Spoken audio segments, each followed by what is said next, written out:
love you've given us. We want to thank you for the protection you've given us, Father. We also want to appreciate for your journey mercies you've given us up to this place. How we pray that, Lord, you may be with us in this meeting that you're about to start. May you, Father, take control, take charge, and also pray for those ones still on the way. May you give them journey mercies, God, so that they may reach well and we start together. We thank you for all our visitors, and we thank you for all people that, Father, you've gathered here. May you be our provider. May you be our help and our guider. As we start, Father, we pray that we start with you. Until the end, we end with you. For in this short prayer, we pray, believing in Jesus Christ our Lord. Amen. Thank you. Thank you very much, Caxton, for blessing the day for us.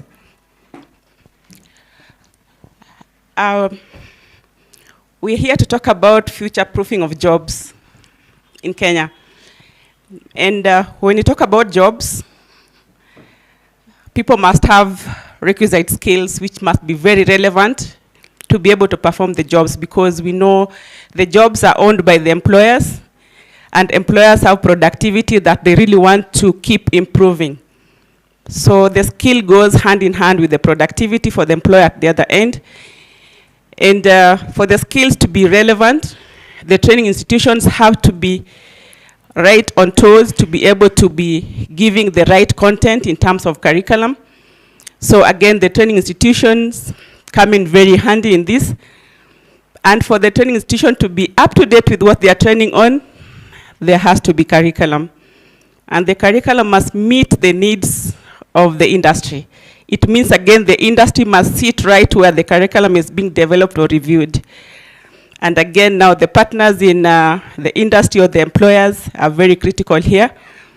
And we know that when the workers in what we are talking about, building construction sector and the water sector, they go to the industry, their worker right must be upheld. And that's why we have the workers' union, to give them what they need to know as their right, because as they have a right as a worker, the employer also has their right. So we are here, a consortium of partners, to put together this, and we've come a long way to ensure that this is done. And we've had a lot of partners who worked with us here. Without much ado, we'll start the program. I'm glad to inform that we are streaming it live. We have partners in diaspora who are following us, and they're going to be with us as we go along the program. My name is Millicent Otom, manager NITA Nairobi, one of the key partners in the project, that is future proofing of jobs. So just to introduce the partners who we have in the house, we have Divérs. The project has the Divérs that is handling the gender component, and will be given details by Daniel in his presentation. We've got 3F in the house. We've got DI, Danish Industries, East Africa. We have Kenya Water Institute. We've got NITA, National Industrial Training Authority. We've got WASPA, Water Services Providers Association. We've got BuildHer. We have KEWI. And we have partners who have worked with us. They are invited through the TVET development partners. They are supporting TVET in Kenya. We have SOS in the house. We have Plan International. And we have German Development Bank. Partners from the GOK, the government of Kenya. We have State Department of Labor. Under the Ministry of Labor and Social Services, we have TVET CDAC. We have Ministry of Education itself. And we have KEWI, Qualifications Authority. So before we delve into the program, I would like to ask Bjorn from 3F to give us opening remarks, and we start off the program. Welcome, Bjorn.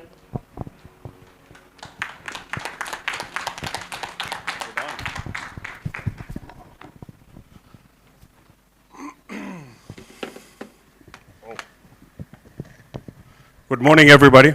On behalf of the consortium, it's my pleasure to welcome all of you present in the room, but also all of you online to this future-proofing of Jobs in Kenya conference. It's a great honor to be here today. For the past 3 years, we have been working on this project together with 9 local partners, and I must say we have achieved a lot. And that which just proved to me that when social partners come together, we can move things. The objective of this future-proofing of jobs in Kenya is to contribute to the creation of decent, sustainable, and inclusive jobs in the construction and water sector in Kenya through improved social dialogue on skills development for a just transition. In this project, we have 3 outcomes. I know Daniel will talk more about them when he does his presentation. And with these few words, I just want to declare this conference for open. And then I would ask Søren from DTDA to come and say a few words. Thank you. Thanks a lot, Bjørn. I'm from the Danish Trade Union Development Agency. I just want to put this project in a little bit of context before we continue. We are 3 partners in Denmark, the Confederation of Danish Industry, and 2 trade union partners. And this, I think we have had TVET project in South Africa, in Malawi, and in Tanzania. So this one is actually a twin project with the Tanzanian project. And I think it's interesting to see how that the partners in the projects, they all seem to come up with the same logical recommendations. It's not me to present the recommendations here, but it seems to be this logical idea that, well, you have to ask people on the labor market, you have to ask the employees and the employers what kind of skills is needed, and then you have to actually give it to the apprentices and to the students at the TVET institutions. I think the Kenyan project is doing extremely well, and everybody, all the social partners, are very aware that we have to work together. And going forward, in order to secure a green and just transition, it's basically just to make sure that the skills we are developing, the skills we're giving to people, to the young people, are the skills that are needed in tomorrow's job markets. And we're all very well aware of that. So with no further ado, I think I will just hand the microphone over to the DJ, to Millicent from NITA. Thank you. Thank you, Millicent. Do you need this one? Is your microphone working? I have mine. Thank you very much. So it's important to note that the conference we're holding here is hosted by NITA, and we are very delighted to have the Director General in the house. We know in the country right now, the agenda is about hands-on skills, ensuring that the youth are able to get these skills and to be able to create jobs and not just wait to be employed. Another agenda that Kenya is sitting squarely in is the affordable housing that is falling within the building construction sector, and we are within this context in the project. There is about gender inclusion, and the project took very good care of this, and we have representation in the house. We'll get all details on that. Green transition cannot be overemphasized, and we know that it starts from the training desk. The skills must be given to be able to meet the transition into green energy and green transition. We have renewable energy, and at the same time, the circular economy where we do zero waste. And the project took all good care of this. And I would like to invite the Director General to recognize the ministry officials in the house, and also to invite the chief guest to fully launch the conference and start it off. DG.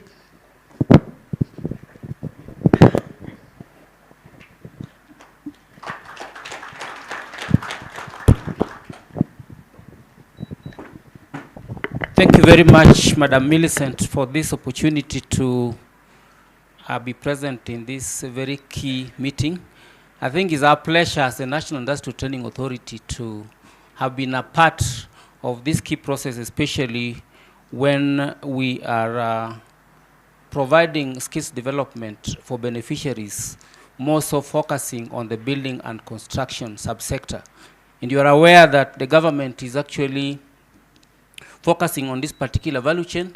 But allow me at this point in time, ladies and gentlemen, to first of all recognize the presence of the representative of the Principal Secretary, Labor and Skills Development, State Department, Dr. William Kiprono. Thank you very much for coming to represent our PS.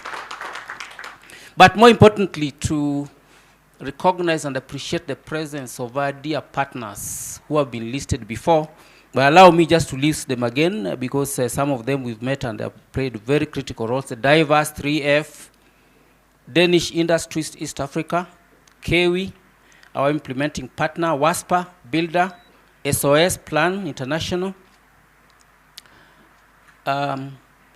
We have the TVET CDAC, we have the Kenya National Qualifications Authority. We have our partners who are virtual today, this morning.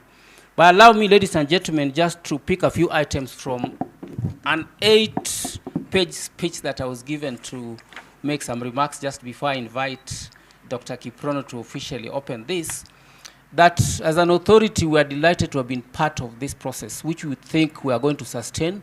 Because when we are talking about future-proofing jobs in Kenya's building, construction, and water infrastructure, but with a very strong focus on the water ecosystem, it means that we are supporting the value chain number 8 in terms of the government initiatives.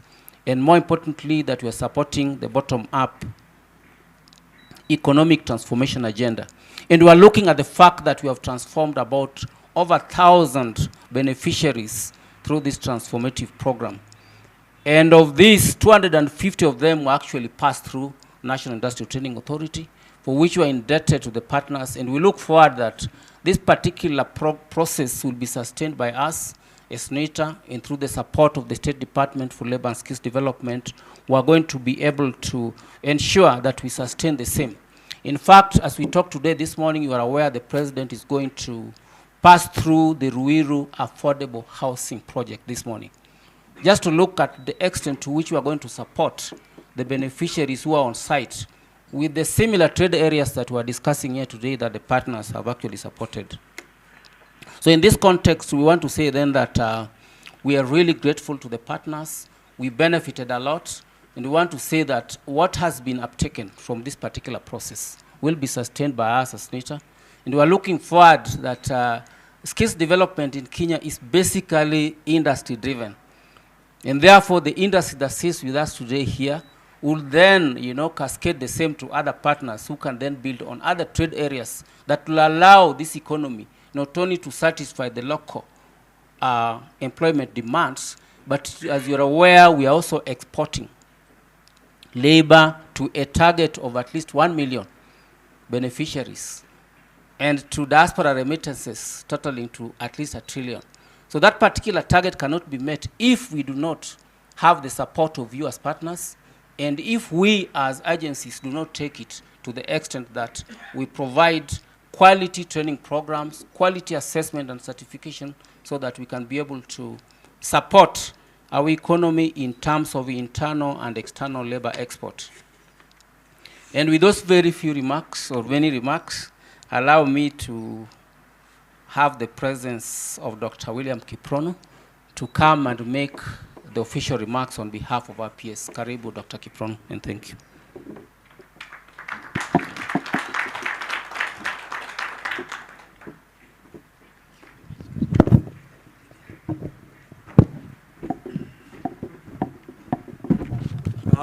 Thank you, Engineer Ogenga. Can we clap for him, please? That morale is a bit low. What's the problem? Was there... Things are tough? Things are tough, eh? The mood is not so right for this particular meeting.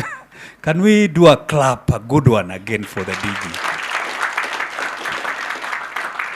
Thank you very much, colleagues. I'm here on behalf of the Principal Secretary, Mr. Shadrach Mwadime.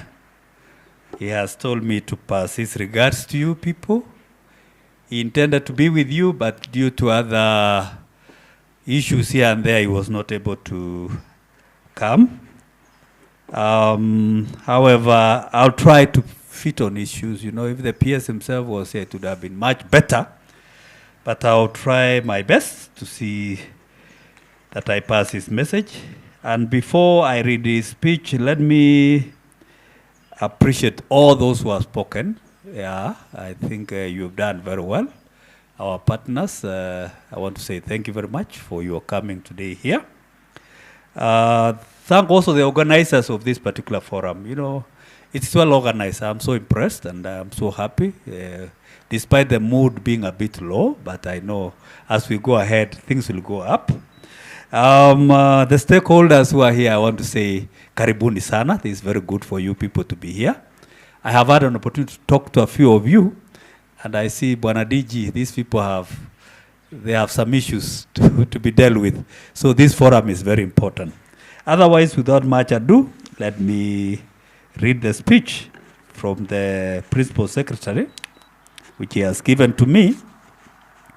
I don't know how I'll hold this one and then read the speech.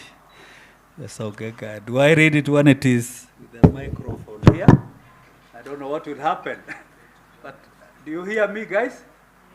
Everybody at the back, please, somebody raise your hand if you are hearing me. Thank you very much. Let me read the speech from the Principal Secretary. This is the speech from remarks by the Principal Secretary, Ministry of Labor and Social Protection, State Department for Labor and Skills Development, Mr. Shadrach Mwadime, during the dissemination conference for future proving jobs held at Weston Hotel, 9th November 2023. Danish Embassy representative.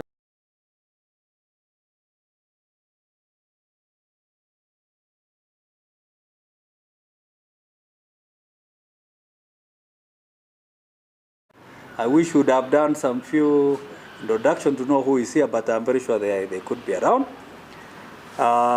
Ministry of Water, Irrigation and Sanitation representative. Chairman, National Industrial Training Board, Honorable Harden Noor. I know the DG will tell us. National Industrial Training Authority Director, General Engineer Ogega. DVET representative, I know my colleague and sister, Dr. Kisaka, I hope you represent that sector, isn't it? Yeah, this one we went through the same process in life. Yeah, we were initiated together in life, and so don't worry, we'll tell you later. Kenya National Qualification Authority representative, and of course, thank you, my brother, for coming.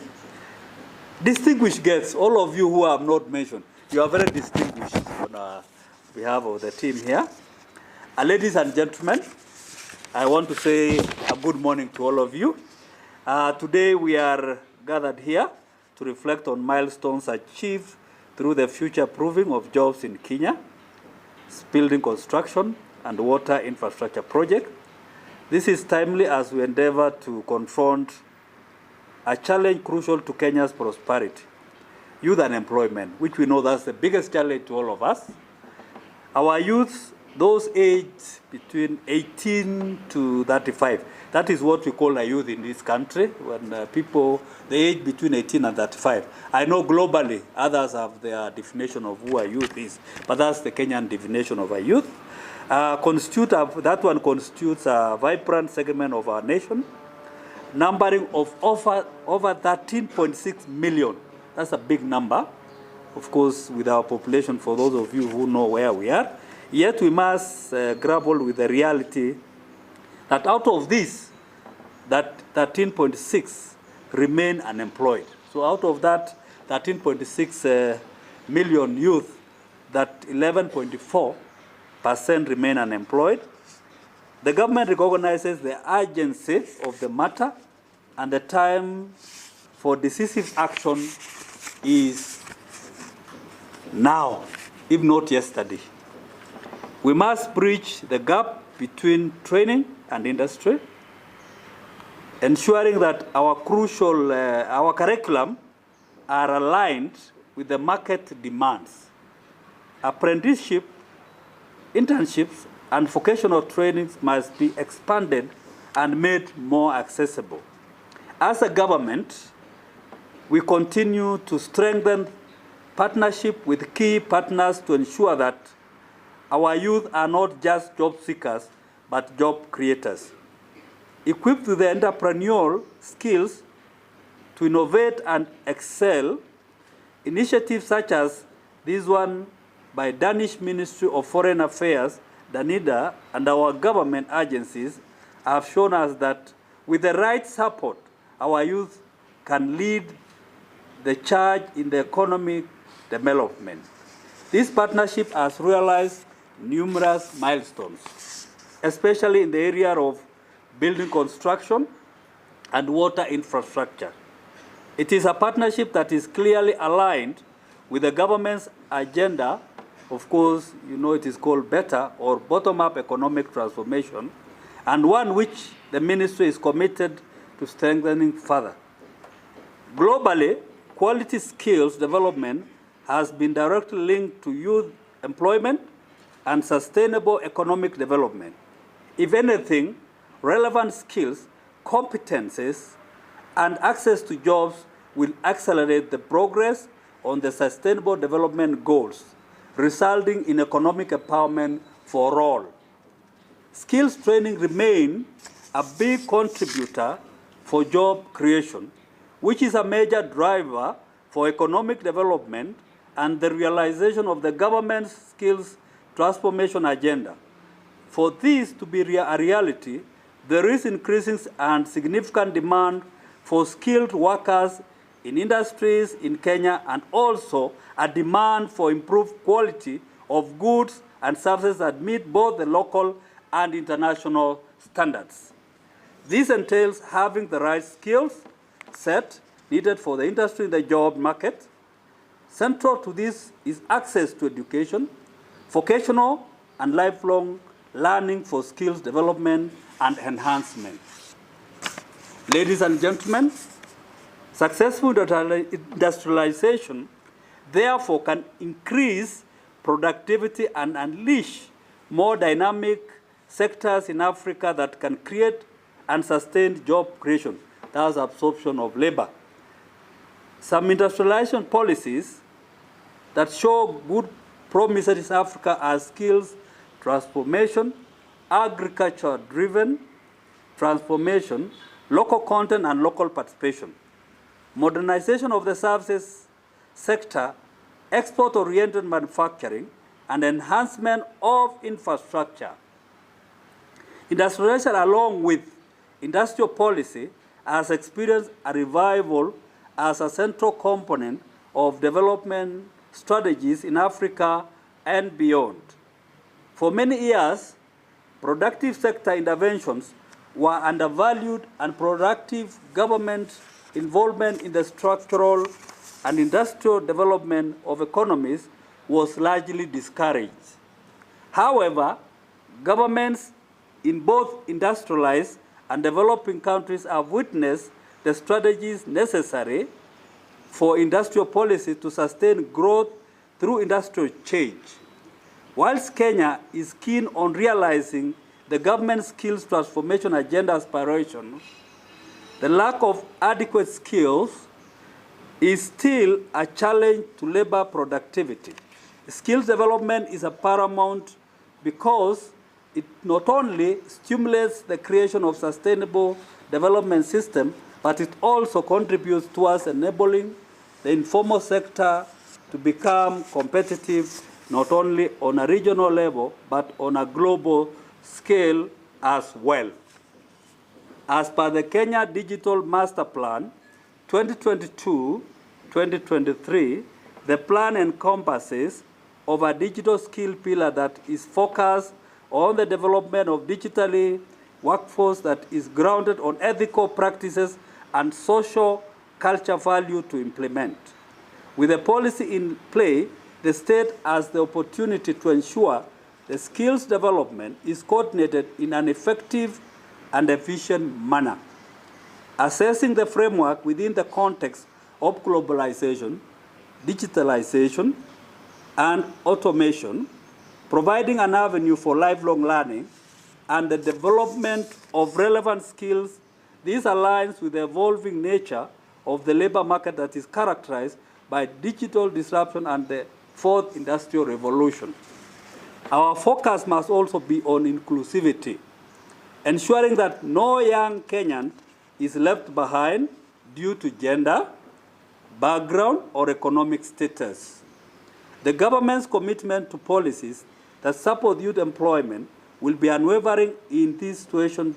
This situation demands robust government intervention. We need a targeted policy that enhances job creation, incentive, entrepreneurship, and ensure that our educational system equips our youth with relevant market-ready skills.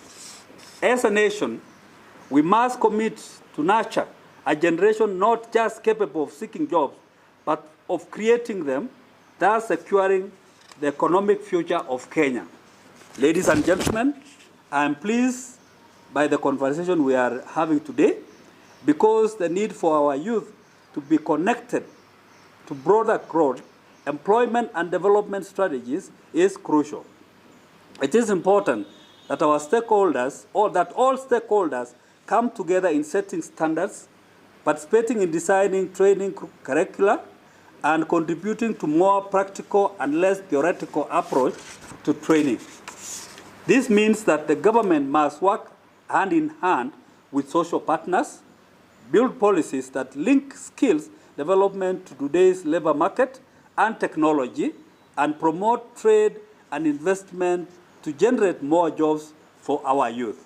Ladies and gentlemen, through earnest curricular development aimed at certifying and regulating Kenya's rising dynamic fields, I strongly believe that diversity in skills training will reduce the number of people relying on industry to the point of saturation through the provision of an adaptive skilled workforce, thereby creating an environment for competitive industrialization and giving the economy a balance where failure in one sector does not automatically take down the whole economy. The ministry will continue to promote the development and implementation of industrial-led skills policies to be drawn proactively in conjunction with the relevant industry stakeholders, since the future prosperity of industrial training in Kenya will depend automatically or ultimately on innovative and strategic policies that will enhance partnership among key stakeholders for technological and skills transfer. As I conclude, ladies and gentlemen, let me extend our gratitude to all the partners who are part of this project, and more so DANIDA, for your unwavering support, which has been in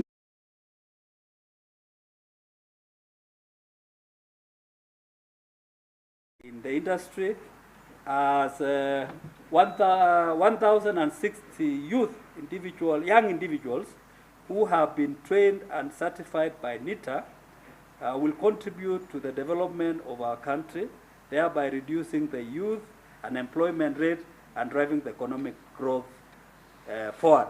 I want to say with those many remarks, thank you very much for listening to the speech, and may you be blessed as you continue. Asante sana.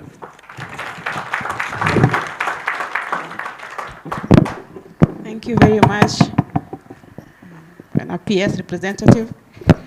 And what we are taking from this is that from NITA, Director General is confirming and committing that we'll have skills to satisfy the local demand and also to export the excess so that we improve our diaspora remittance. That is very important for our GDP. The DG also commits that NITA will ensure quality skills for sustainable economic growth. Dr. Kiprono for the PS has given us assurance that the Ministry of Labor will focus on the policies that will ensure and encourage skills transfer for youth employment and to support the entrepreneurship so that the youth don't sit back but be job creators. The PS commits that the curriculum will be aligned to meet the market demand, and that speaks directly to what the training institutions do, including NITA and KEWI in this context. the PS confirmed that partnership is very key to skills development and future-proofing of jobs. And these ones, once we align to that, we'll have, we appreciate the partners that we have, because what we are talking about is skills that will ensure that we have decent jobs for our young people. The industry linkage cannot be overemphasized, because we train with the industry in mind, whether it's the jobs that are given to the workers or whether they are getting to own employment through entrepreneurship. So the linkage with the industry is very important. And finally, the inclusivity. The PS says that we are not leaving any Kenyan behind. So these are weighty matters, which are policy matters, and we know that by end of this conference, we'll have a very clear way forward. Without much ado, I would like to call upon Daniel to take us through how the program has been and how we managed to get here. Daniel?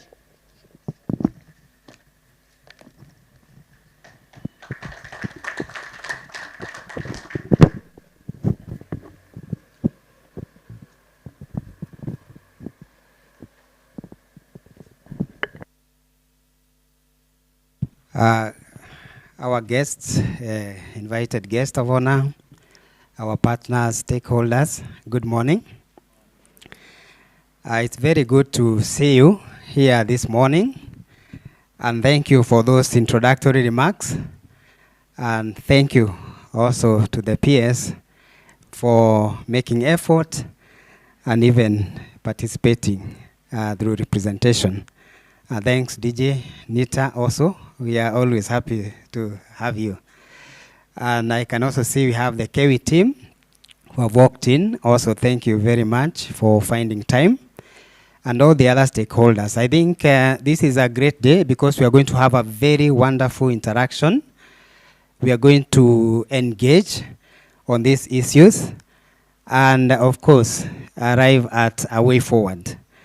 My name is Daniel. I coordinate 3F and this project in Kenya. My boss, Bjorn, made the opening remarks at the beginning, and he's reminding me that I have 12 minutes left. So I'm going to be very brief. I just wanted to highlight, for the sake of those who are new, just to let us know that this is where we are coming from. We have had all these partners in the project, and we also had a target of supporting about 700 students to go through the training. We are going to talk along the way on our achievement or in terms of numbers. But the project basically contributes to what has been alluded here. It's about skills for employment. And of course, it's an issue that we have very high level unemployment of youths in Kenya.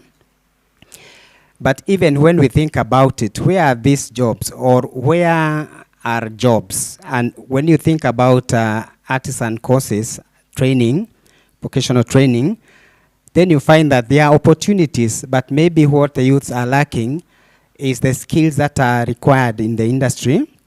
And therefore, this project positioned itself in line with job creation.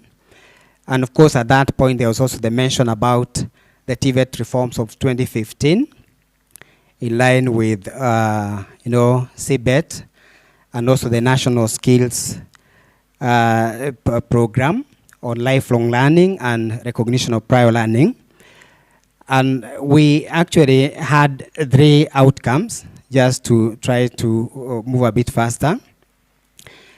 It was about social partners coming together to address this issue of skills and employment. And of course, having that discussion brought about very important lessons and even recommendations that we are here for this morning. Discussion about the industry, the skills gap that are lacking. When employers say that they have the jobs, but they also want trained, skilled workers to be absorbed into the sector. And coming together, therefore, to do a skills gap analysis and then to go back to look at the curriculum for NITA and KEWI, how can we tailor make it to be able to be compliant with what is required in the industry. That was the approach. And actually, we went through this process with the partners. We did a skills gap analysis. We looked at the curriculum that they are training on, and we made inputs. The partners made inputs into it, and we went on now to start conducting the training beginning of January, and therefore, it has been a social partnership process, working together, demand-driven, and of course, with our eyes on that we have trained workers who are going to fit into these gaps that are actually existing in the industry. Besides that, there was also the outcome on promotion of green transition and in water sector and building and construction. And we have also seen very important lessons around it, and we are going to have these discussions around this. And carpentry, plumbing, pipe fitting, tiling, wastewater management, and even electrical. So we actually went through kind of an affirmative approach where we say that as many women as going to apply, let us give them priority. And actually at KEWI, we managed to hit that mark, past 50% mark of the students who are enrolled. I think for the other courses, there was a effort, and even the uptake was more for women than has been previously, even at NITA. And there was a whole study around this on gender. So there was Wire, a partner, who did a study on how to do gender integration in the TVETs. And we have very good recommendations around that. So we are here today to discuss about these lessons and recommendations, cutting across different issues to do with the green transition, skills gap, enhancing employability, social partnership, involvement of trade unions, and even the whole issue about attachment programs and how we can make them better through these partnerships. So I don't want to say more, but I also want to take this moment to have you hear from the partners themselves to tell you about what they have gone through and what they have seen also as we build it up into the panel discussions. So I'm going to play a video as the next presentation to simply tell us about this project, where we have come from, and what has been their experiences.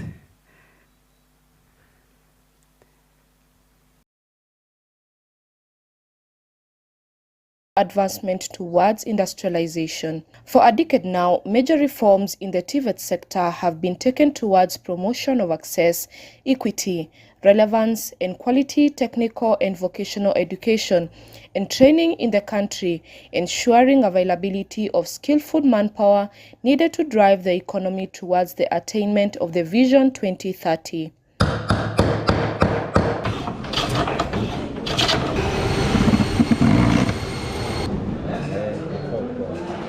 It is with this thought that the Danish Ministry of Foreign Affairs, DANIDA, funded and implemented a project dubbed Future-Proofing of Jobs in Kenya. The project, which was scheduled to kick off in 2021 but only started in 2022 due to the COVID-19 pandemic, was carried out in partnership with key organizations including 3F, the Confederation of Danish Industry, Divérs, Danish Trade Union Development Agency, Kenya Water Institute, and the National Industrial Training Authority. Other locally engaged partners included the Kenya Building Construction, Timber and Furniture Industry Employees Union, Kenya Union of Water and Sewerage Workers, Kenya Association of Building and Civil Engineering Contractors, Water Service Providers Association, Women in Real Estate, Central Organization of Trade Unions, and Builder. In the TVET Kenya project, what we bring to the table is the Danish model for TVET and apprentices, and that's very much based on dual learning. So we've learned over the years that it doesn't work if there's too much theory or if there's too much practical. So we found a good balance by which the students and the apprentices, they go forth and back between school and the workplace in their apprenticeship. That way the output and the quality of the graduates are much higher. For that to work in our model, it's important for us that both the trade union is an active stakeholder, the employers, and then also the training authority, in this case being NITA in Kenya. Because the employers also have to be ready to embrace and receive the apprentices when they start at shop floor. The story behind this project has a lot in it, but it starts way back in 2020 when a minister in Denmark thought about the initiation or different ways of supporting employment in Africa based on the experiences of Denmark. And so he set up a committee of experts to look into different themes on how Denmark experiences can be used in a way to promoting employment in African countries.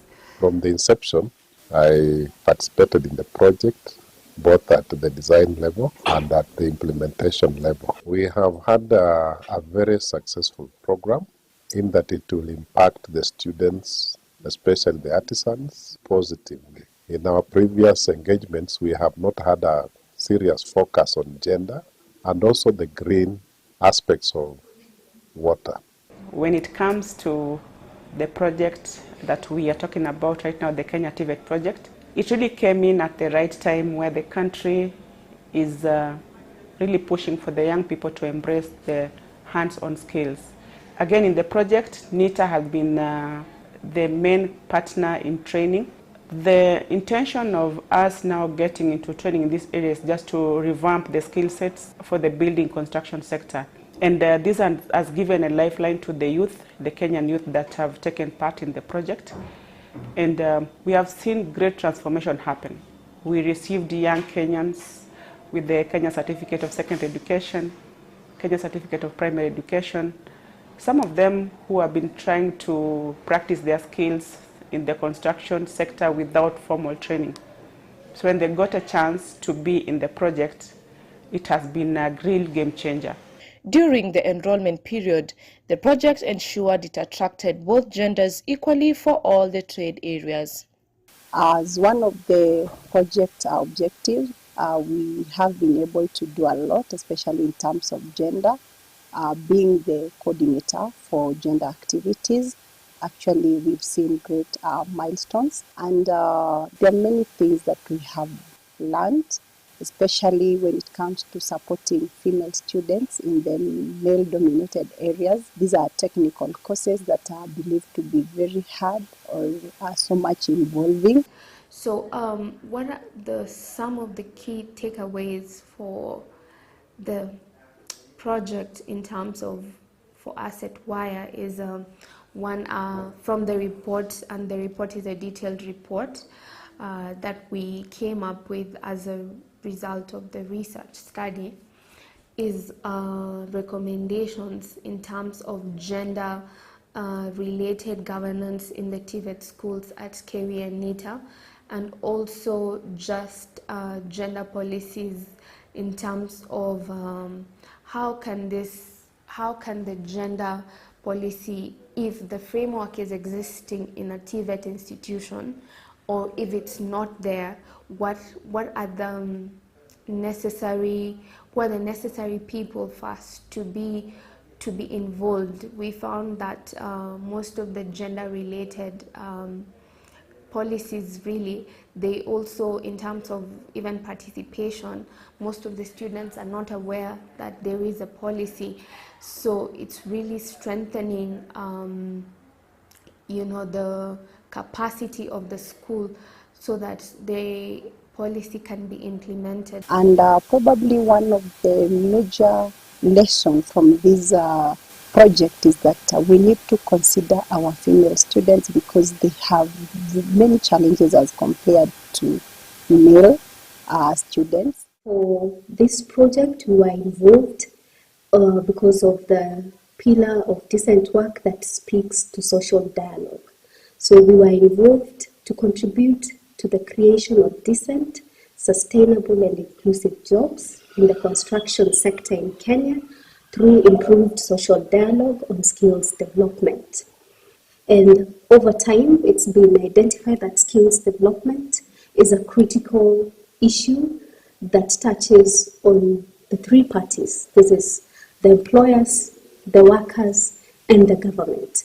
And through this social partnership that we've had, we have been involved in development of national policies surrounding the issue of surrounding the issue of skills development. We were actively involved in the development of the national skills development policy, which is aligned with the Kotu Kenya skills development strategy, which envisions the creation of a globally competitive workforce that is relevant and sustainable for creation of decent work and posterity. So we did an ad on our local radio stations. We had our social media pages very active with the ad for about 2 weeks. So we started receiving the applications, and a number of Kenyans applied. We had over 1,200, and the project was only taking 250. So it was also a really process of ensuring that we were picking the best. We ensured that we had female students or female beneficiaries who also got a chance to be part of the process. Through training, we did not lose any because we had fear that some females will come in intimidated that how can be a mason or a plumber or a welder or the courses that we handle, because by and large they are considered as male dominated.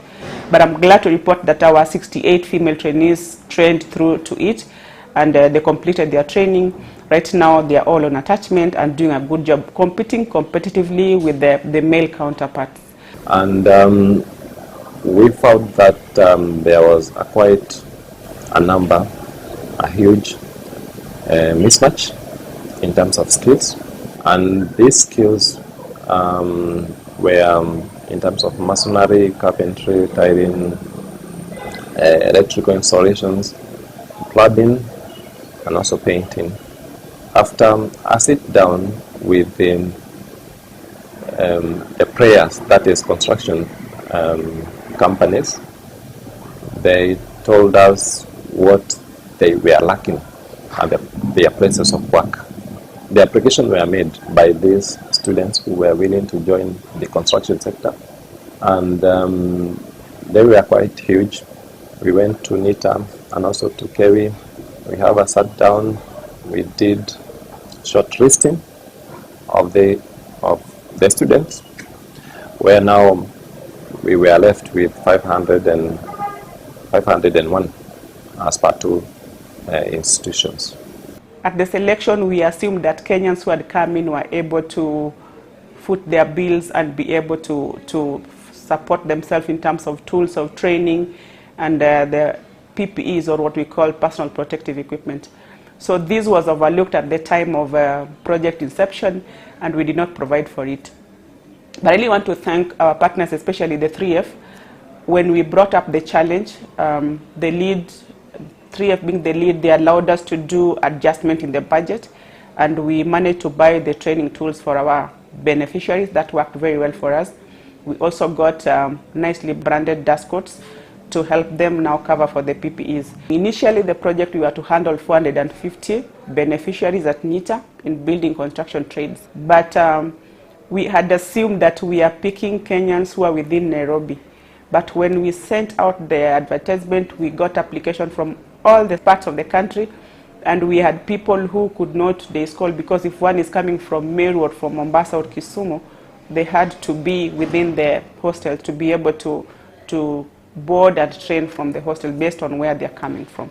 So we did not plan for the accommodation budget, and the need was very dire. So again, we had to reduce the number of beneficiaries from 450 to 250. So whatever was to go on tuition for the 200 covered for the accommodation. Again, that was a challenge that we had to adjust quickly along the project, and we handled it. Training at NITA starts from 8 to 4 p.m. So there's 1 hour lunch break. And we realized that some of these beneficiaries were very needy and were not even able to afford lunch, even their own fare to the institution. So again, we requested for support to have them given lunch, because the boarders are on full board. They have their breakfast, their lunch, and then the dinner. So the day scholars, again, especially the females, they had a challenge. They were just staying hungry. The project allowed that they could be given lunch, and we saw an improvement in enthusiasm and the way they handled the afternoon classes, which were mostly practicals. Having begun early in 2022, the project was designed to foster decent, sustainable and inclusive jobs in Kenya's construction and water sectors through improved social dialogue on skills development, enhanced technical and vocational education for a demand-driven system, provide a work-based learning culture with active participation from social partners in curriculum development, and also highlight the advantages for companies and employees involved in the development process, setting the stage for scaling up the initiative. We were supported strongly by the project in terms of equipment so that the learners learn in an environment where they gain practical skills. We also are very appreciative because the program also funded the learners 100% almost, and they really benefited from that funding. Another plus for the project that I can highlight is that the DANIDA trainees, when they went home for a break, they were like an ambassadors. They reached very many other friends and relatives, spreading the gospel of the DANIDA, that they have been sponsored by DANIDA, they've had a scholarship, they are friends, they are happy. So we received a lot of applications online. So they are able to link clearly what they have done in class and what practically happens in the field. And at the same time, they also get mentorship, because we have the other 64 skilled employees who also their skills has been upgraded. For us, this is a very important collaboration with our Danish partners, Kenya Water Institute. We never imagined that students to such a magnitude would be absorbed. Javerick Omondi and Belinda Apondi are an example of the beneficiaries who were brought on board for the future proofing of jobs in Kenya project and can attest to its impact. And so far, I'm doing my third semester, and it's been a very good program to me. Personally, I've gained a lot. Out there, we used to do random things, but when in class here, we can do some things that we never knew existed, or now we do things professionally, because now we can fix pipes, we can do solar, we can deal with the heavy materials like these ones you see in front of me here. I've been in class for 6 months in NITA Nairobi, and now I'm attached at Enmo Steel Motors for 3 months of attachment. Here we deal with motors. We control everything that runs in this company. That includes motors and all the processes of from scrap to end product of steel. Like this is the control panel, whereby when one of these units lights up, it indicates that the furnace is already heated and it's ready to transfer molten steel to the other production area to make the end products in different sizes. Indeed, the future proofing of jobs in Kenya project, which is set to conclude in December 2023, has indeed been of great impact, with a number of recommendations to the current ongoing TVET reforms. Active engagement of social partners in skills development and employment discourse in Kenya, restructure engagement of private sector in skills gap analysis across different sectors in the industry, integration of the green transition in the TVET curriculum, addressing of gender imbalance in the TVET institutions from an early stage through proactive initiatives such as ambassador calls and making the institutions gender friendly, adoption of dual learning in the Kenyan TVET system for better skills transfer and enhancing access and creation of employment, establishment of uniform guidelines for internship programs, establishment of partnerships between TVET institutions and social partners, both Federation of Kenyan Employers, WASPA and KOTU, together with trade unions in curriculum and training to create awareness among trainees towards decent work. This project has enabled us to have that particular session with our students, where we had water company managers coming into the institution before our students went out for attachment. I believe it has been a plus for the project since this needs to be emulated. It's a easy way for our students to be able to be onboarded into industrial attachment works, and hopefully they'll be absorbed after this particular process. So as a project, I give it a plus, and I believe maybe in the next future we'll be able to capture aspects to do with the Denmark model on how best to handle the industrial assessment work for our students. And going forward, I think some of these are lessons to be carried along. There is need to continue that kind of a partnership where the TVET would open up their doors to these trade unions and integrate in their curriculum components on training the learners about the role of trade unions, workers' rights, and also what are emerging issues around decent work conditions. In a nutshell, I would say the project has had great impact because between the two institutes there has been training of around 460 students and trainees, both freshers and those who are doing upskilling. And I think that this project has brought a platform for discussion around TVET in Kenya, and it comes with great lessons that can be borrowed can be taken for improving the TVET institutions, but as well as even vocational training colleges can also benefit in a big way from the lessons out of this project. Our achievements or milestones under this program also revolve around policy issues. I'll highlight the key ones. We held a social dialogue forum to explore skilling opportunities, and this forum brought together the key players in the Kenyan labor market. We had Ministry of Labor present in the social dialogue forum. We had the vocational training institutions. We had the National Industrial Training Authority, NITA. We had the Kenya Water Institute, KEWI.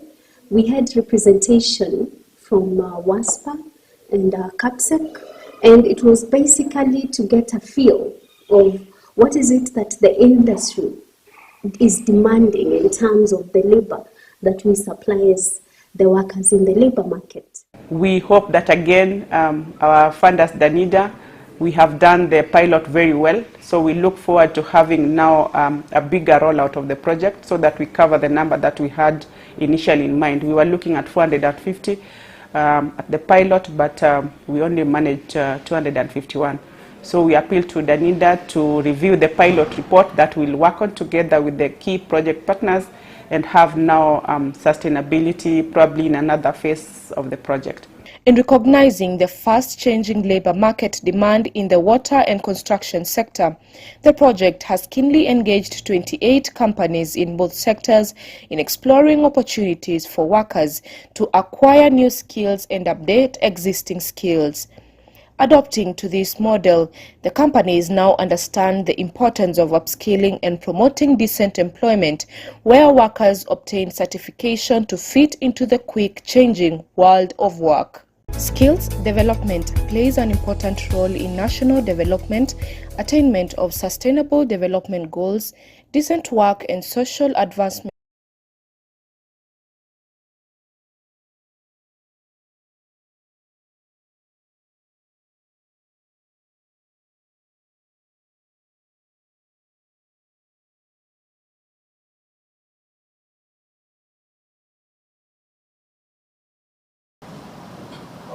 Morning everyone, my name is Shane Obiambo. I'm the head of administration in CAPSEC. Good morning, Paul Kiege from CAPSEC. Morning, Maxwell Kongeto from Kisumu Water. Good morning, I'm Ernesto Mondi from Siagondo Water. Good morning all of you. I'm Peter Devo, recruitment manager Good morning, everybody. I'm John Masika, Union representative from Moro, Kenya Building Construction. Timber Furniture Workers Union. Morning, everybody. My name is Wilson Olwach. I'm a contractor, Winham Plumbers, and also associated with CAPSEC. Good morning. My name is Naveen Patel from Komal Construction and also representing CAPSEC. Good morning, everyone. I'm Emmanuel Parsinde from Moraliza Water. Good morning, everyone. My name is Dr. Kathleen Anangwe, sociologist, and I'm representing University of Nairobi. Good morning. My name is Ngei Selina. I work for the Central Organization of Trade Unions Kenya, KOTU Kenya. I'm an economist and a programs coordinator. Good morning. My name is Eric Wamite from Kenya Water Institute. Good morning. My name is Leonard Makoha from Kenya Water Institute. Good morning. My name is Eda Wamboi from Water and Sanitation Provider Association. My name is Pauline Murevi from NITA. Good morning. My name is Sophie Riziki. I am the Assistant Project Manager. I work with BWE, the Education and Training Association of the Southwestern state of Germany called Baden-Württemberg. Yeah. Good morning. My name is Fausta Mwili. I'm representing SOS Children's Villages, Kenya. Thank you. Yeah, good morning. My name is Eric Kanyi. I work for Kenya Building and Construction Workers Union. I'm Education Coordinator. Thank you. Good morning. Caroline from Building and Construction Union. Good morning. I'm Julius Maina. I'm the National Chairman, Building Union. Good morning. I'm Paul Kilago from Building and Construction Workers Union. Good morning. William Kibiri from Building Union, Deputy Secretary General.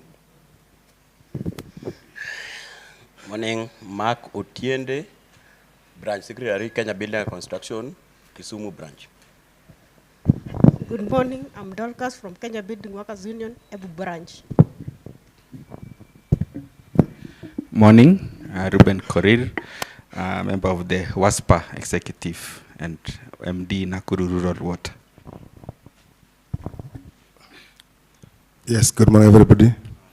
My name is Arestas Nzai from Mombasa, Press Secretary, Building Union. Thank you. Good morning, everyone. My name is Joy Ngugi, KFW, German Development Bank. I look after the TVET sector. Good morning. My name is Steven Rosana, Gusi Water and Sanitation Company. Good morning. My name is Caroline Susu, Assistant Technical Manager, Madira Water and Sanitation Company. Good morning, all. My name is Lucy Mbudia from Oranga Water and Sanitation Company, HR. Greetings. My name is Alice Chonga from the Directorate of Labor Migration Management. Good morning, everyone. My name is Catherine Derry. I'm a consultant working with 3F. Nice to meet you all. Good morning. Ross from KEWI. Good morning.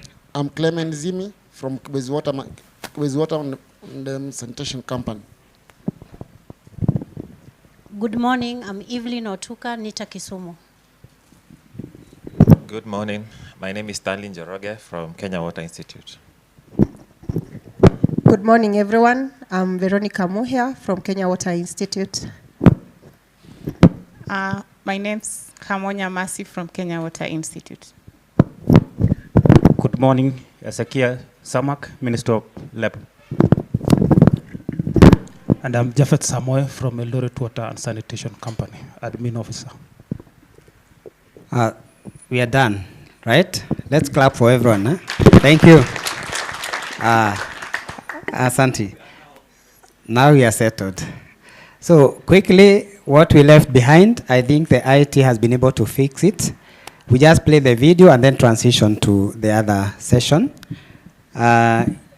So as I said, just listen through from the partners to learn what we were doing and where we've come. Skills development plays an important role in national development, attainment of sustainable development goals, decent work and social advancement towards industrialization. For a decade now, major reforms in the TVET sector have been taken towards promotion of access, equity, relevance, and attainment of sustainable development goals, decent work and social advancement towards industrialization. For a decade now, major reforms in the TVET sector have been taken towards promotion of access, equity, relevance, and quality technical and vocational education and training in the country, ensuring availability of skillful manpower needed to drive the economy towards the attainment of the Vision 2030.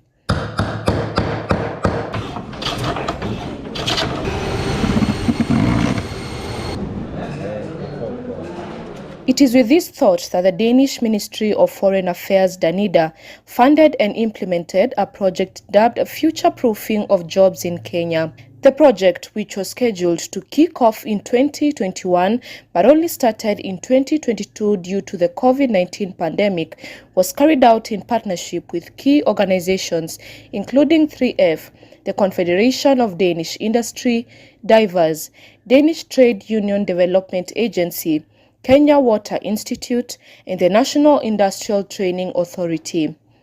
Other locally engaged partners included the Kenya Building Construction, Timber and Furniture Industry Employees Union, Kenya Union of Water and Sewerage Workers, Kenya Association of Building and Civil Engineering Contractors, Water Service Providers Association, Women in Real Estate, Central Organization of Trade Unions, and Builder. In the TVET Kenya project, what we bring to the table is the Danish model for TVET and apprentices, and that's very much based on dual learning. So we've learned over the years that it doesn't work if there's too much theory or if there's too much practical. So we found a good balance by which the students and the apprentices, they go forth and back between school and the workplace in their apprenticeship. That way the output and the quality of the graduates are much higher.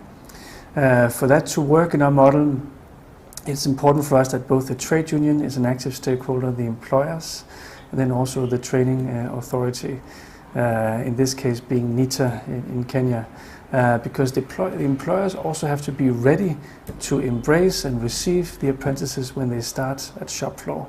The story behind this project has a lot in it, but it starts way back in 2020 when a minister in Denmark thought about the initiation or different ways of supporting employment in Africa based on the experiences of Denmark. And so he set up a committee of experts to look into different themes on how Denmark experiences can be used in a way to promoting employment in African countries. From the inception, I participated in the project, both at the design level and at the implementation level. We have had a very successful program in that it will impact the students, especially the artisans, positively. In our previous engagements, we have not had a serious focus on gender and also the green aspects of water. When it comes to the project that we are talking about right now, the Kenya TVET project, it really came in at the right time where the country is really pushing for the young people to embrace the hands-on skills. Again, in the project, NITA has been the main partner in training. The intention of us now getting into training in this area is just to revamp the skill sets for the building construction sector. And this has given a lifeline to the youth, the Kenyan youth that have taken part in the project. And we have seen great transformation happen. We received young Kenyans with the Kenya Certificate of Secondary Education, Kenya Certificate of Primary Education. Some of them who have been trying to practice their skills in the construction sector without formal training. So when they got a chance to be in the project, it has been a real game changer. During the enrollment period, the project ensured it attracted both genders equally for all the trade areas. As one of the project objectives, we have been able to do a lot, especially in terms of gender, being the coordinator for gender activities. Actually, we've seen great milestones, and there are many things that we have learned, especially when it comes to supporting female students in the male-dominated areas. These are technical courses that are believed to be very hard or are so much involving.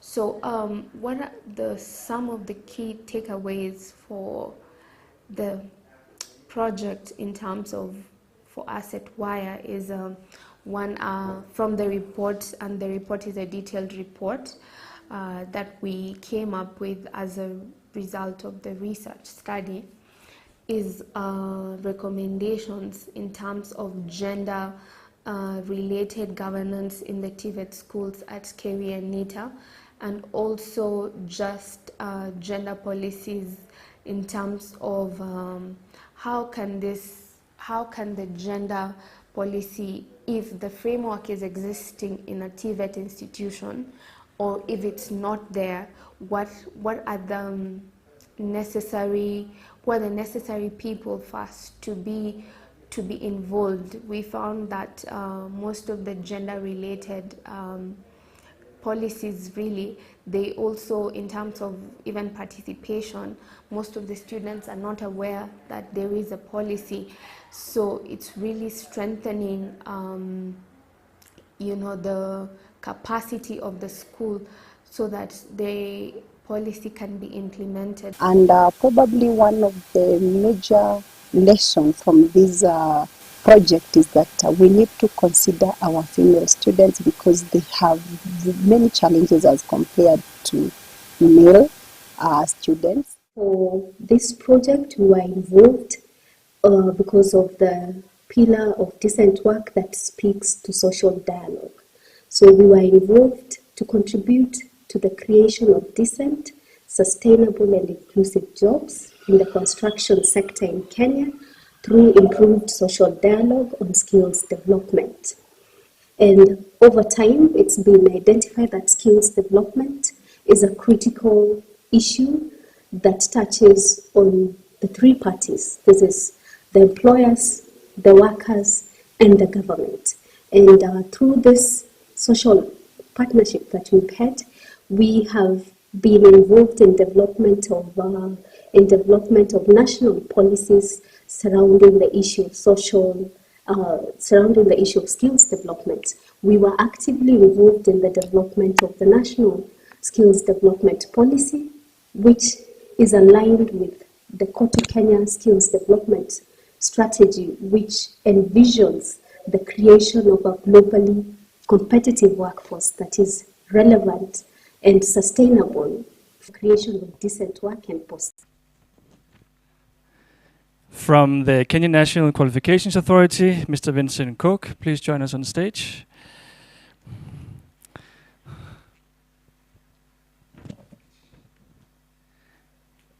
And finally, from TVET SIDAC, Dr. Kisaka, please join us.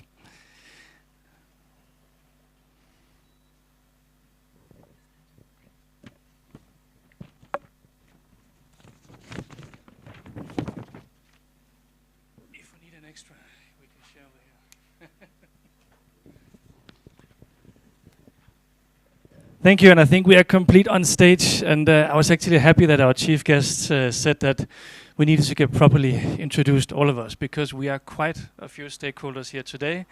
This has been a very large consortium project in the construction and water sector, covering or spanning all of Kenya.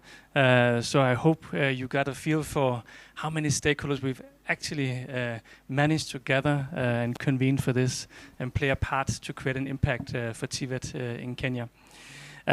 Also, what the chief guest said, we want to make sure that we keep the mood high.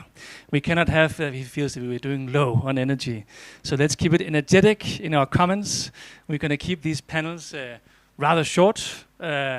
I'll give our panelists, distinguished guests, a chance to say some remarks, but then we really also want you in the audience to play a part. So we'll make ample time for Q&A, also to hear your input. Unfortunately, we cannot take questions online. We know we have a lot of participants joining our YouTube channel, but it's not possible to ask questions online, so bear with us on that one. Thank you. But let's dig in. We are completing this year a 3-year TVET project in Kenya, sponsored by the Danish government. And we're doing this because we know in Kenya right now you're in the midst of TVET reforms. And when we analyzed the papers about what are the biggest challenges for TVET in Kenya, the first one that comes up is the underfunding of TVET in Kenya as the biggest issue by far. And I tried to do kind of a top 4 of challenges you're trying to tackle. So number 1 by far is the underfunding of TVETs in Kenya. As a second one, biggest problem would be the mismatch between what is learned at school and the linkage to industry, what is being the demand at industry level. Thirdly, it's an inadequate infrastructure, and that can relate to materials, facilities, etc. And finally, a big hurdle is the inadequacy of TVET trainers that need to be upgraded. I hope I'm fair in my presentation of the 4 biggest challenges in TVET for Kenya. Okay, my panelists are nodding. Thank you. Well, with that little scene setting, let's try and dig in, because we want to hear what you are experiencing in this reform period for TVET in Kenya, because you are in the thick of it. Up here, right? So maybe if we go to DG NITA first. You made a brilliant opening today, speaking to a bit about the impacts we've done this project, but you are facing quite a few challenges as NITA Kenya in regarding to placement. Placement of students is a big issue across the nation. Could you tell us a bit about what's going on inside the negotiation rooms right now in terms of improving the TVET system when it comes to placement of students?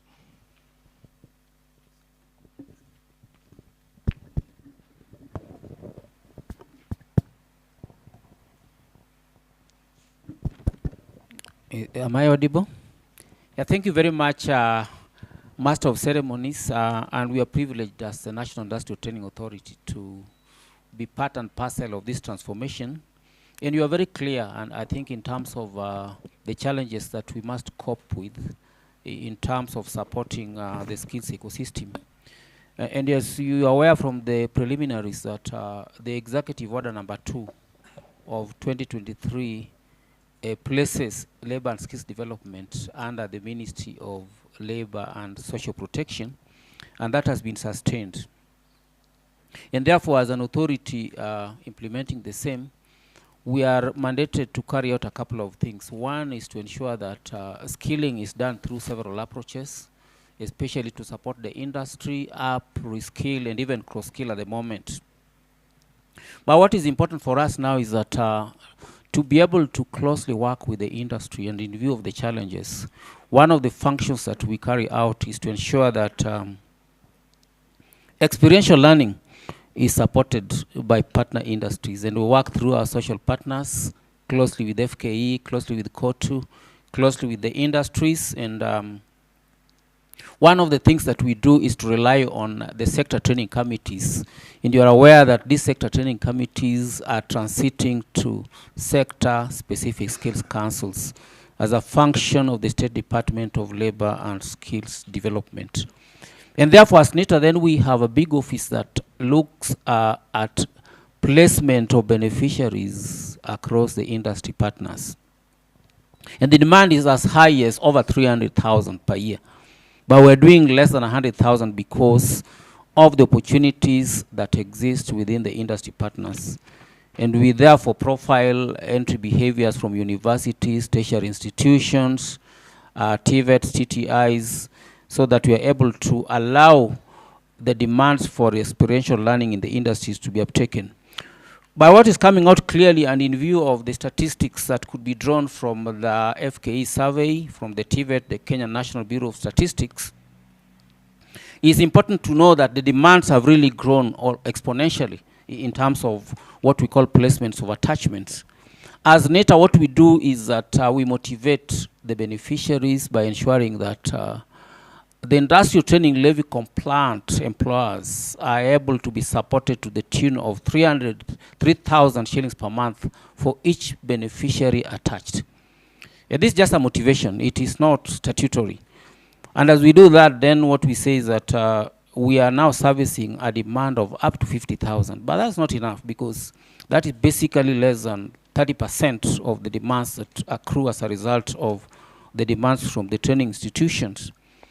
And this is basically because of a couple of things. As you are aware now, the government is automating its services. So one of the challenges was to have a labor market intelligence system that profiles the demands across the institutions, profiles replacement opportunities from the industries, and aggregates this so that we can be able to map out supply and demand. So as we talk today, then that kind of integration is being worked out. You saw the other week that we placed an expression of interest for the development of a human capital development automation system that will be looking at how we can be able to profile beneficiaries from source to destination. And if we do that, then working with the Kenya Labor Market Information Systems from the State Department for Labor and Skills Development, we will be able now to determine how to map the demands and supply. While we are doing that, of course, we are able also to enhance the vertical mobility through marketing of qualifications that occur within that particular pathway. You are aware now that under the skills pathway, we were starting at level 2 of the qualifications framework, basically grade 3 or national skills certificate. We've opened up opportunities, and this will occur under the recognition of prior learning. And we expect positively that the cabinet will approve that policy framework shortly.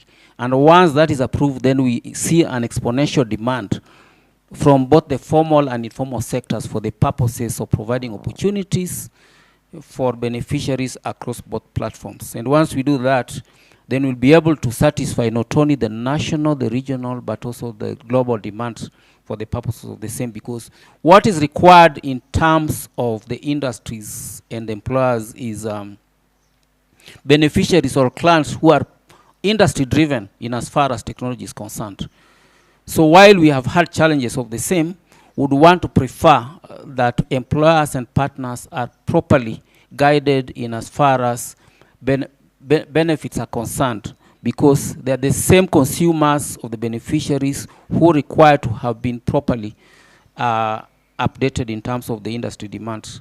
So basically that's what we are talking about. We are happy that stakeholders are here, and we are happy that a lot of initiatives have been done across TVET, across Ministry of Education, and across the Ministry of Labor and Social Protection, so that we work together in terms of apprenticeship programs, in terms of dual training programs, so that we're able to understand that the inputs, the processes, and the outputs must rely on the partnerships that will provide apprenticeship opportunities or training programs, but more importantly, experiential learning through what has been described as a challenge for the purposes of skills development. I will stop there for now, and if there are any clarifications to be made, I'm still here, and I'm happy to share with you as much as possible. Thank you.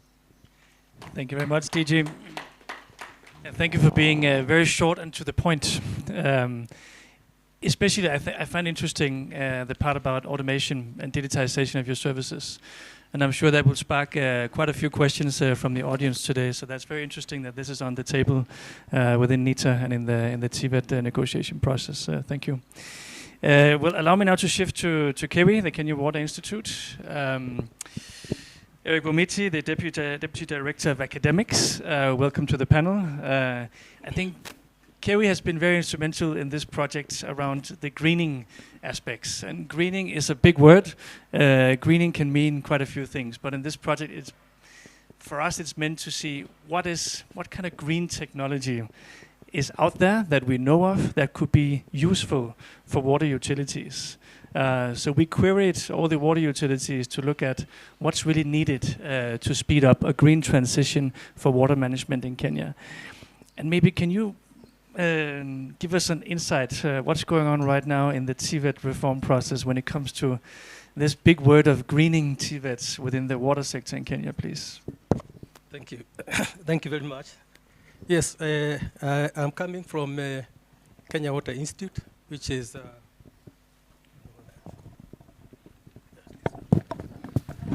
an institute in the Ministry of Water, Sanitation and Irrigation, which is charged with the responsibility of developing the human resource capacity for the sector, for the water sector. And we are a training institution. And by that means that we develop our curriculums. We also train, implement those curriculums, and assess them.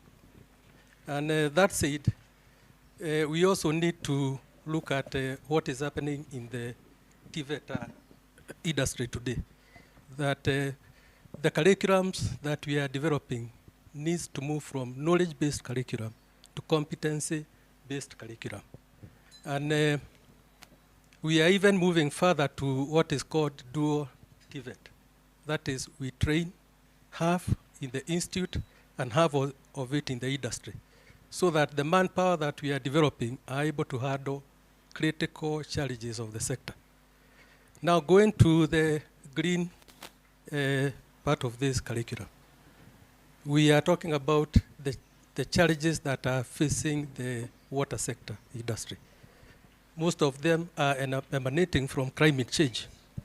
And we are seeing a lot of changes in use of energy in the sector. So if we are able to bring out in the industry skilled experts who are able to circumvent some of these challenges, then we will be winners. We are talking about green curriculum. We are talking about green skills. We are talking about green jobs. And that way we will be able to handle sustainable development in this country and even have transformations. But the process also of developing these curriculums needs to be looked at in a different way. It's not the way trainers used to sit separately somewhere and develop a curriculum. We are bringing in the industry in the developing of these curriculums, especially the competency-based curriculum. We are working with the industry. However, in terms of greening our curriculums, we face a couple of challenges, because we need to bring people together and document some guidelines, some standards of greening our curriculums, develop some regulatory frameworks that will look into these curriculums, so that what we are developing is also accepted by the industry outside there. We need to have an institution-wide process that is all engaging.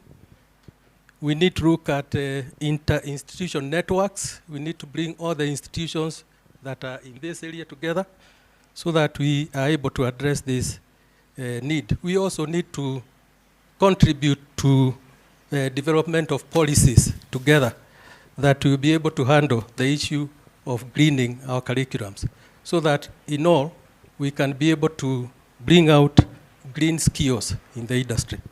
And green skills will be more sustainable because they will reduce the cost of doing everything. Thank you very much.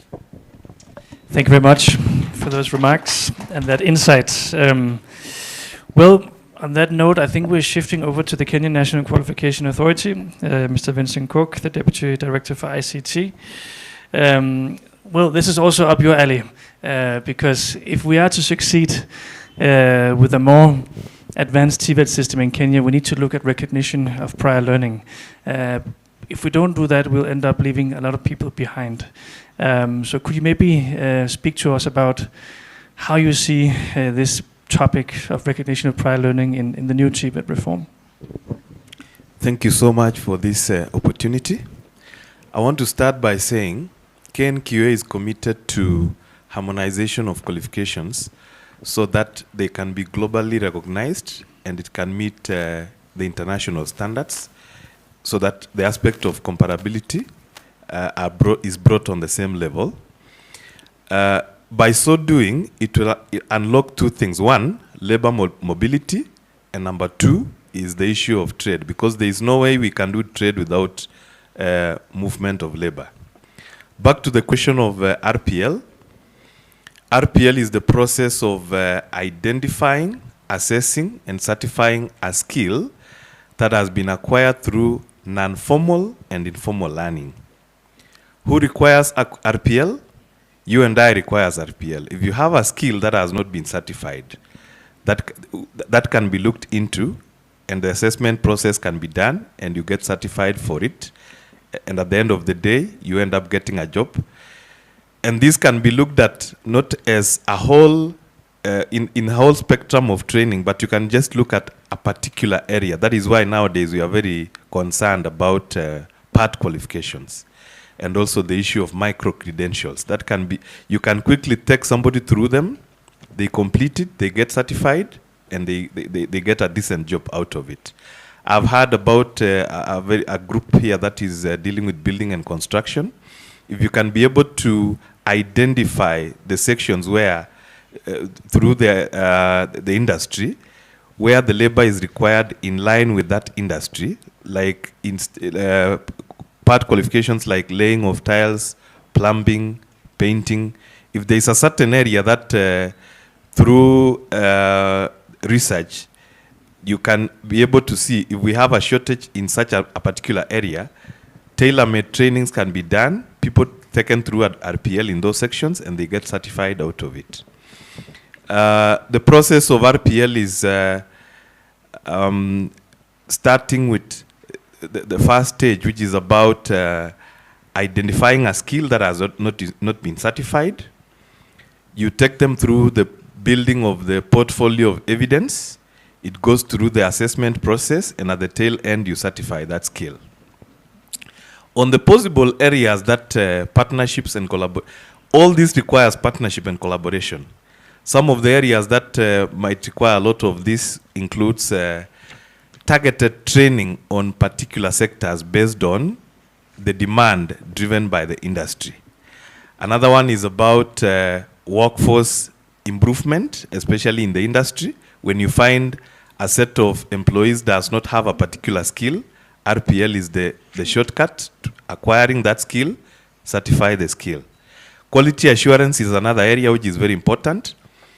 As we all know, we have a RPL policy, the standard and the guidelines, but a lot needs to be brought on board so that we can get a whole value chain when it comes to the quality assurance processes. Also, somebody had talked about access and inclusion and relevance. All these can be possible with the introduction of RPL when you look at it as a whole value chain. With that, I want to submit. Thank you. Thank you so much. And I believe we heard an open invitation to the construction sector here, if they want to partner with you. And so thank you for that, because today is also about forging new partnerships in the new TVET system. So we also hope the conversation will continue beyond today's conference. So thank you very much. Let me shift to CDAC and Dr. Kisaka, Director of Assessment and Certification. One of your big mandates in the TVET system is the sector skills councils. And it's a topic that's being hotly debated. What should be the role of sector skills councils in the new system? Could you give us some insight on maybe what you feel should be the role of sector skills councils as autonomous bodies in this system?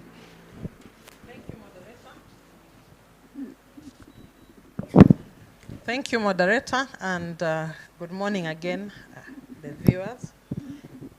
TVET CDAC deals with curriculum development and assessment and certification. And what my earlier panelists have just talked about, KEWI and KNQA and NITA, we are actually doing the same thing. And maybe at this point, now that I'm here with them, moving on from here, we should work together, because we are all doing the same thing, but we are doing it independently. We have not been speaking to each other. So I'm happy I've gotten a chance to meet the DG over tea. We said we will take this conversation forward. So in TVET CDAC, curriculum development, we are dealing with the CBET curriculum, that is competency-based education and training, which Mr. Koech alluded to. And to develop the curriculum, as TVET SIDAC, we are not the experts. So we rely on the Sector Skills Advisory Committee. I was reading recently that the Ministry of Labor is now coming up with a national Sector Skills Advisory Committee policy. So we will also engage with them and see. But by the time when we started as TVET SIDAC, there wasn't that policy. And what we did is, because we needed them, we came up with something which we have been using to engage Sector Skills Advisory Committee. So the composition of the Sector Skills Advisory Committee that we deal with in TVET SIDAC, we have 3 members from industry. Then we also have the regulatory body. Then on top of that, we also have a member from the professional bodies. And then we have a representation from TVET SIDAC. So that is the composition of the Sector Skills Advisory Committee that comes together to develop a curriculum. And what are the requirements for these members to be in that, to be nominated? So the first thing, you must be a member of a professional body. So let's say like you belong to the Engineers Association, then you can be a Sector Skills Advisory Committee dealing with electrical installation. Then another thing, you must have a comprehensive and authoritative practical knowledge. When we are talking of CBET curriculum, and I think the panelists from KEWI talked about it, we are moving away from theory and focusing more on practical. And when we are focusing on practical, we want somebody who is well versed in practical knowledge. As I said earlier, I come from the university sector, and maybe I'll give an example of my own son. My son studied at multimedia as an electrical engineer. And he did 6 years, and at the end of the 6 years, he did not know anything about what to do.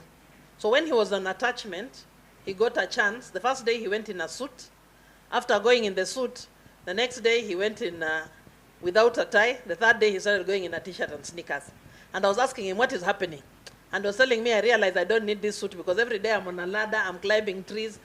So he only learned actually what to do when he went into attachment. And that is how the role of the industry comes in again. Because we find that during attachment, during our training, we are very theory-oriented. And that is why TVET SIDAC was formed. So that now the focus is on practical as opposed to theory. So I was talking about the requirements to be a Sector Skills Advisory member, whereby you must belong to a professional body, then you must be an authority in the practical knowledge, you must be a Kenyan citizen, and if not, you must have a valid work permit, like Klaus here told us that he's here representing Kenya, so I want to believe he has a valid work permit. So you qualify to be a Sector Skills Advisory Committee. And then you must meet the requirements of Chapter 6. I am sure we are all familiar with the requirements of Chapter 6. So what are the duties that this Sector Skills Advisory Committee do? So one, they assess the training needs. I think the earlier panelists talked about the training needs or the demand from the industry. So we normally do a training needs analysis, and we use the members of the industry to tell us where are the skills gap. So that is the first stage. Then the next, we have a development of sector occupational standards. So they say, if we are in a particular sector, what do we need to be in this particular sector?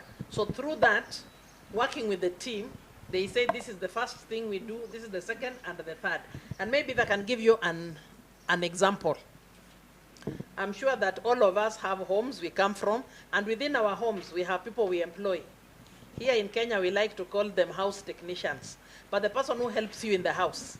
So if you employ somebody to help you in the house, there are particular tasks. When you employ them, maybe I'll call you a housemaid or a house servant or whatever it is that we will call you. But we are going to give them duties that they are going to do. So if you have employed this person and you are paying them on a monthly basis, but every day there are specific tasks that they will do. For example, in the morning, you might tell them that in the morning you'll wake up and prepare breakfast. after preparing breakfast, if you have children, prepare the children to go to school.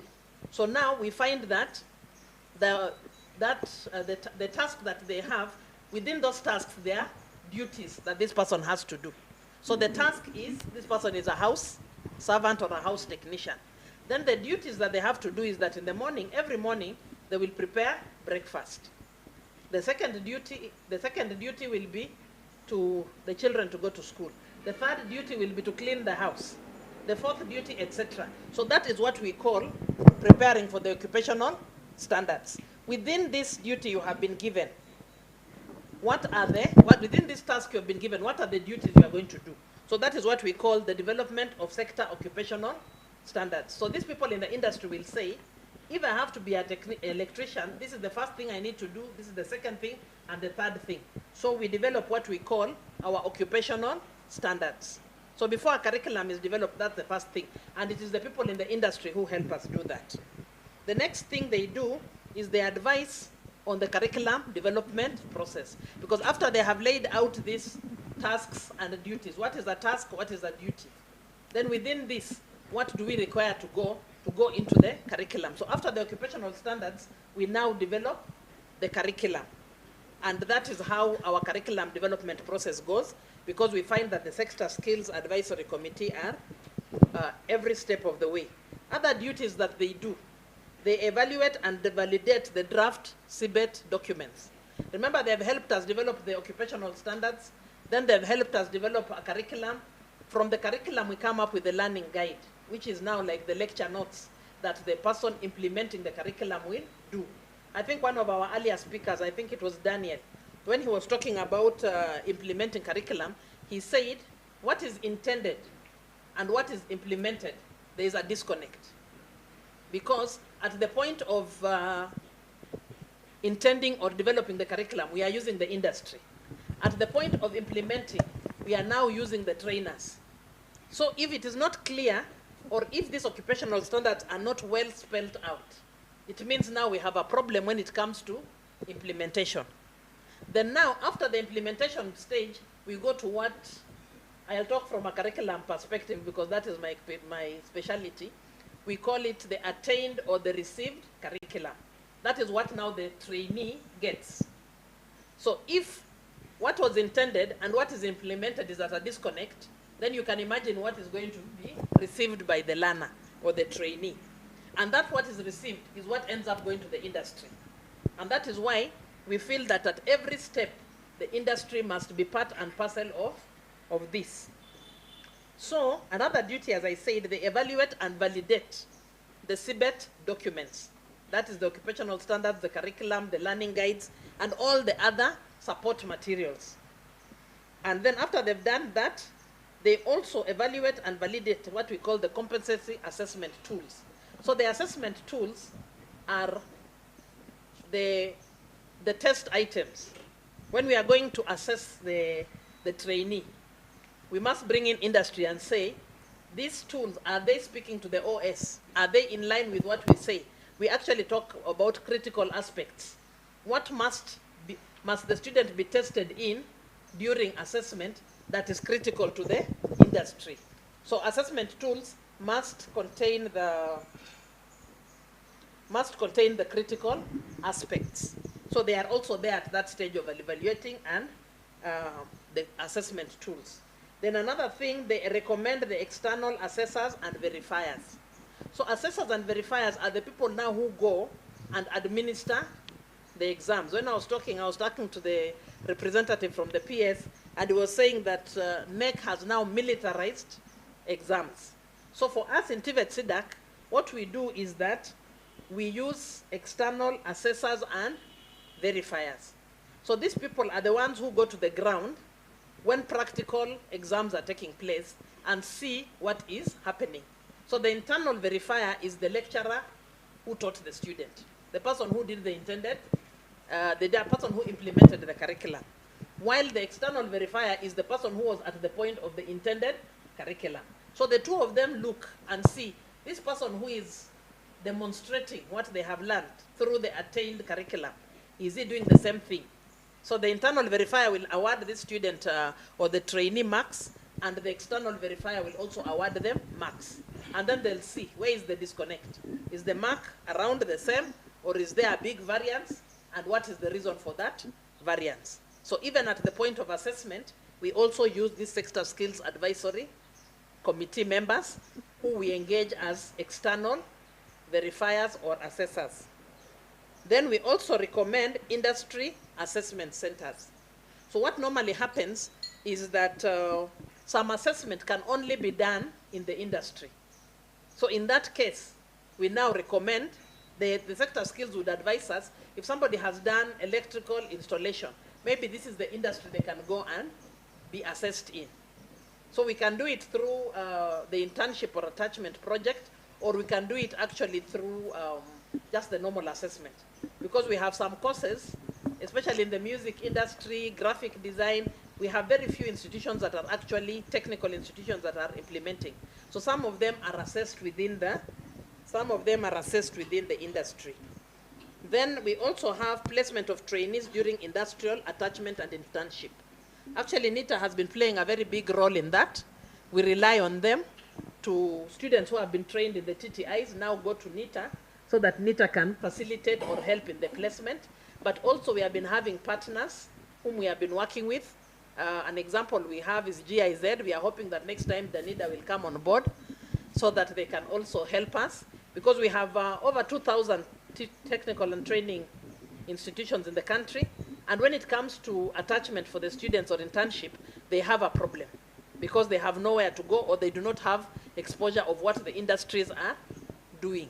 So now, when we send them to NITA and they take what they have to NITA, then NITA helps with the placement. So that is another aspect that the Sector Skills Advisory Committee do. So basically what I'm saying is that at every step of our processes, we use the Sector Skills Advisory Committee. We also use them as examiners in areas where we do not have trainers. Like, for example, when we are in the people from the Maritime Authority, KMA, Bandari, we normally use them. They are industry experts, but during the point of assessment, they are the ones who also come and become examiners. So basically, that is our role, as that is how we integrate with the TVET SIDAC and the Sector Skills Advisory Committee, who are representatives from the industry. Then my colleague also talked about dual training. Actually, on our side, we have gotten support from GIZ, and there are 3 of our technical training institutes. That's Nairobi Technical, Thika TTI, and Kiambu Institute of Science and Technology. They are currently having the pioneer class who are doing dual training. And we also have one private institution called iRafiki in Eldoret. They are supported by Centum Learning, and for them, they are all doing what we call work integrated learning. So you find 20% of the time is in class and 80% is in the industry, so that at every stage of the way, the trainees are learning by doing. So we have just started on a very small scale because, as Klaus said earlier, there is a problem with funding, and there's also a problem with absorption, because the number of people in the TVET sector are so many, and many of them have not been partnered with industry.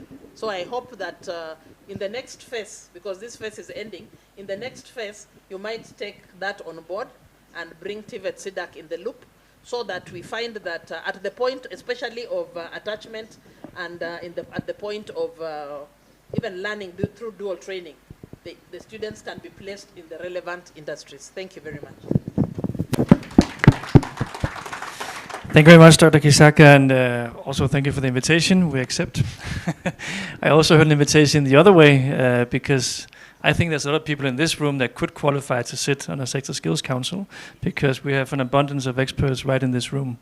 So thank you for that, and also for taking us into the engine room of the Skills Councils, the mandate, which is quite wide, and that you actually play a part in every single step.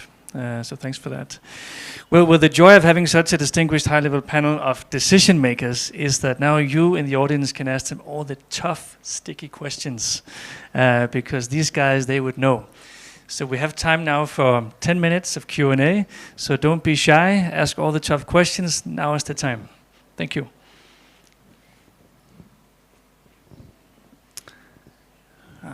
People are holding back. Not a time to be shy. What about you, Leonard, from KEWI? You must have some questions.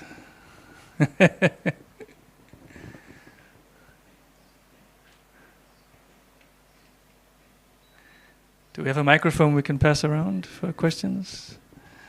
Otherwise, we've got 3 up here on stage.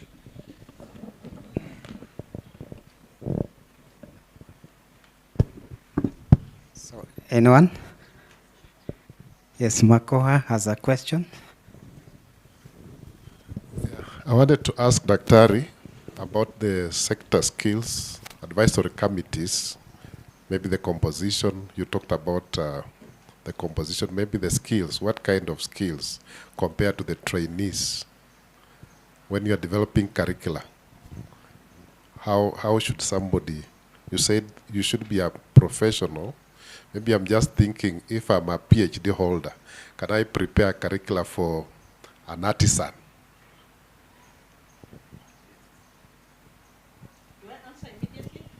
Maybe, yeah, anyone else? So you can have a set. Okay. Yes, my name is Charity. I'm a consultant in gender. I'm asking all the panelists. I didn't hear any word concerning issues of gender in policy, in how are you going about it in this sector? And we know very well that women are the minority in this sector. Thank you very much. Maybe we can have one more microphone so that we can share. Thank you very much. I'm Peter Biwat, the MD of Eldoret Water. I'm also the Vice Chair of Water and Sanitation Services Providers Association. First, I think you would have invited us also to sit in the panel as the industry now who absorb the attaches. Maybe that was what I noted first, because that is cool, but now the industry is not represented. But we are here. What I wanted to say is we've been taking interns. Like myself, in the last 2 years, I've taken 1,500 interns. Every quarter, I take 120. I'm told I'm supposed to be rewarded by NITA. But I've been coming there. It's so difficult to access, and I'm taking care of so many interns. I've come there several times. How can that be done effectively so that it can be an incentive, so that we can train more plumbers, more water engineers, because they need those trainings, hands-on, as Madam has said. Thank you.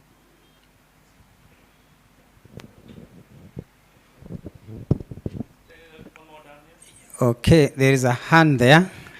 Any other hand anywhere? But Klaus, you can guide us. How much time do we have for this also? We have 10 minutes, so it's okay. Okay. Hello, my name is Gakenya from Wire. My question goes to NITA. How is NITA and TVET CDAC handling the overlapping, especially of the curriculum, of the assessment and the training? You mentioned that you need to work together.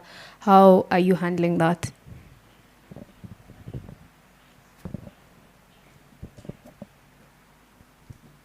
Okay, who wants to go first in the panel?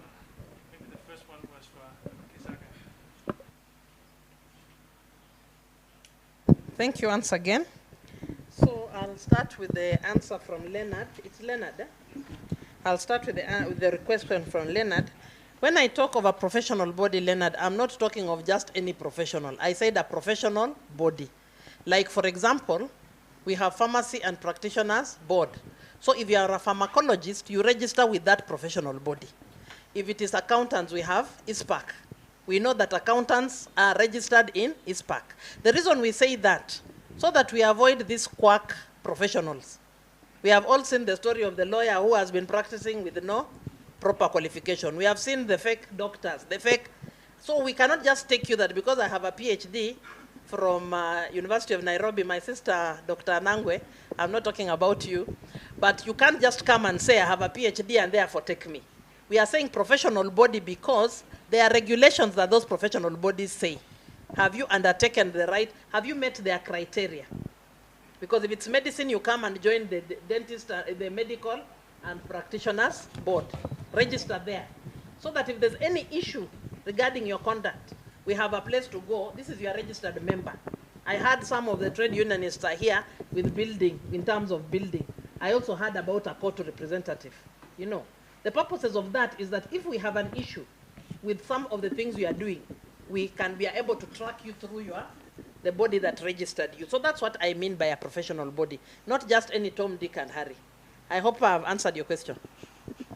Then regarding the gender issue, if I may comment, it's not here in our documents, but going forward, I think it is an important thing to do. But for us as TVET SIDAC, even just 2 weeks ago, I was presenting nominees to our Sector Skills Advisory Committee. And actually one of our council members congratulated us because she said we had gender parity. Because we had out of the 4 nominees, 3 were ladies and one was a man. And during the tea break, as we were speaking with Dr. Anangwe, she actually told us that at postgraduate level, most people who are joining, you are actually finding that more ladies are joining as opposed to men. So we wanted to have a further discussion and see why is it at postgraduate level, master's, PhD? Why are you finding that in a class of, I'll give my own example because I come from a university environment. When I was teaching at the university, which is just about a year or 2 ago, in my master's class, actually all the students were ladies. I didn't have a single man. So if we are talking about professionals, the people who are actually coming to us, you find there are more ladies than gentlemen. But we try as much as possible to make sure that there's that equity. We are also taking care of inclusivity. I should have said much more, but because I was limiting myself to the 5 minutes I had and to the focus, which was the sector skills, I didn't tell you in broadly what are the guidelines that we use within TVET SIDAC. But what we do is that we are looking at inclusivity, which was mentioned by Dr. Kipto when he was talking here earlier, and also another colleague, one of the panelists here, talked about it. So that is high on our agenda. We have regulations and policies about that, and we are actually looking at that. Even disability are also some of the issues we also include, not only gender. So those are some of the things. So I want to believe that it is actually taken care of. We just did not put it in black and white, but going forward, we will include it because we are actually reviewing. I remember I said the labor ministry is coming up with the national sector skills, so we will be guided by them, and we will now, going forward, we will use what they have, the policies they have created. Then when we talk about incentive, I know it was not directed to me, my friend from Eldoret, I'm also from Eldoret. When we talk about incentive, actually that is one of the challenges. I didn't want to start saying washing our dirty linen in public, but one of the problems we've had with the Sector Skills Advisory Committee is that, remember I said that they are with us every step of the way. But when we invite them, especially when they are coming to assess or something, they ask us first to pay them. If we cannot pay them as we have a money challenge, they do not get involved. When we ask to place our students, and I think placement of students is both ways. The industry benefits because you are getting young people who are vibrant and you can teach them what you want to teach. So for me, that is an incentive enough. But then you find they are saying they actually charge them. Some of the industries are actually charging students who already have nothing. So I really don't know how we are supposed to see, because these students are our children, are our parents, are our, you know. So I think the incentive should be two-way. And maybe, if I answer for you, Dr. Ogenga, maybe we can give them a certificate of recognition for the good work that you have done. And when funds are there, we can now give you an award. But as Klaus said at the beginning, one of the biggest challenges we are having is finances. So if we don't have finances, how are we going to incentivize you? But maybe we can look for other ways, like having a day like this, we give them a certificate or something like that, or recognize them for the good work that they have done. Then about the overlap with NITA, I really don't think there's an overlap as such, because as during Dr. Ogenga's presentation, he talked about the levels for which they train. So NITA has been training level 3, 2, 1. SIDAC, we trained level 3, 4, 5, 6.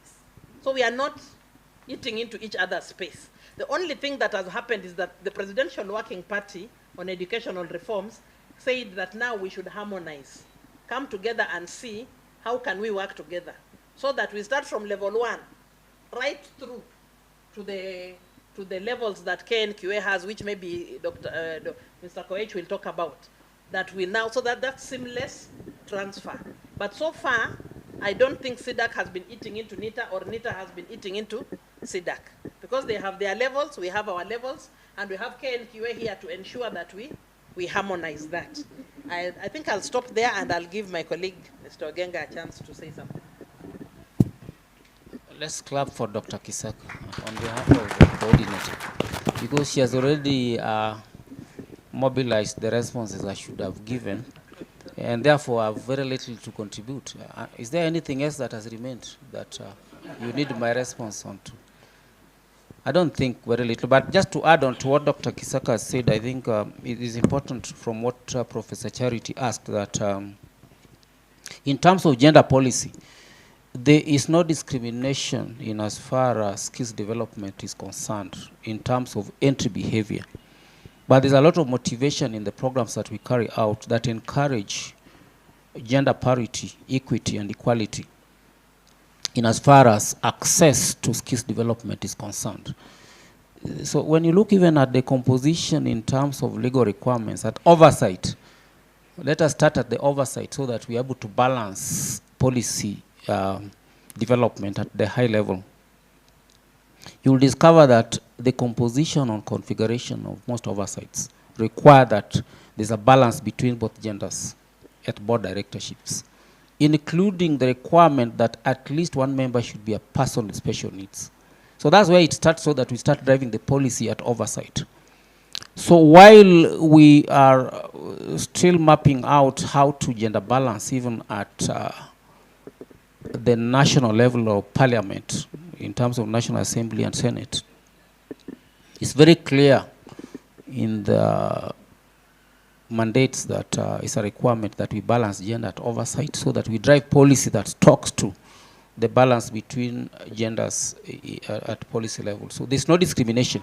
And when you look at the performance of certain programs, including partnered programs, it's a requirement that we must balance out between the female and male beneficiaries, including the project that's before us here today. When you look at, say, the vacated project of Kenya Youth and Employment Opportunities, it was a requirement that we have more female beneficiaries than the male. And that project is transiting to NITA project. And the example is the project that we have here today, that is a requirement that more female beneficiaries are supported by certain incentives that will speak to the entry behavior of the female beneficiaries. For Mr. Korir, and this has already been tackled by Dr. Kisaka, that the incentives towards industry exposure. And there are three models towards industry exposure to our beneficiaries. One is uptake of apprenticeship models. And we have been trying to motivate industry and employers to uptake the designs of apprenticeship models that are being communicated from as high as ILO, Sub-Saharan Africa, the networks that we've formed, so that the industries uptake an inbuilt model of supporting employees to carry out a dual training model, so that then they can be able to return an investment on apprenticeship models. But when you talk about internship, it's being driven through several agencies. One, the Public Service Commission is uptaking graduates so that they are taken through a one-year graduate internship program spread across several agencies and partners, so that they are paid a stipend of 20,000 so that they gain experiences in several sectors depending on the entry behavior across that. And this is also a function of the National Employment Authority. So that's the second model of providing industry exposure to trainees.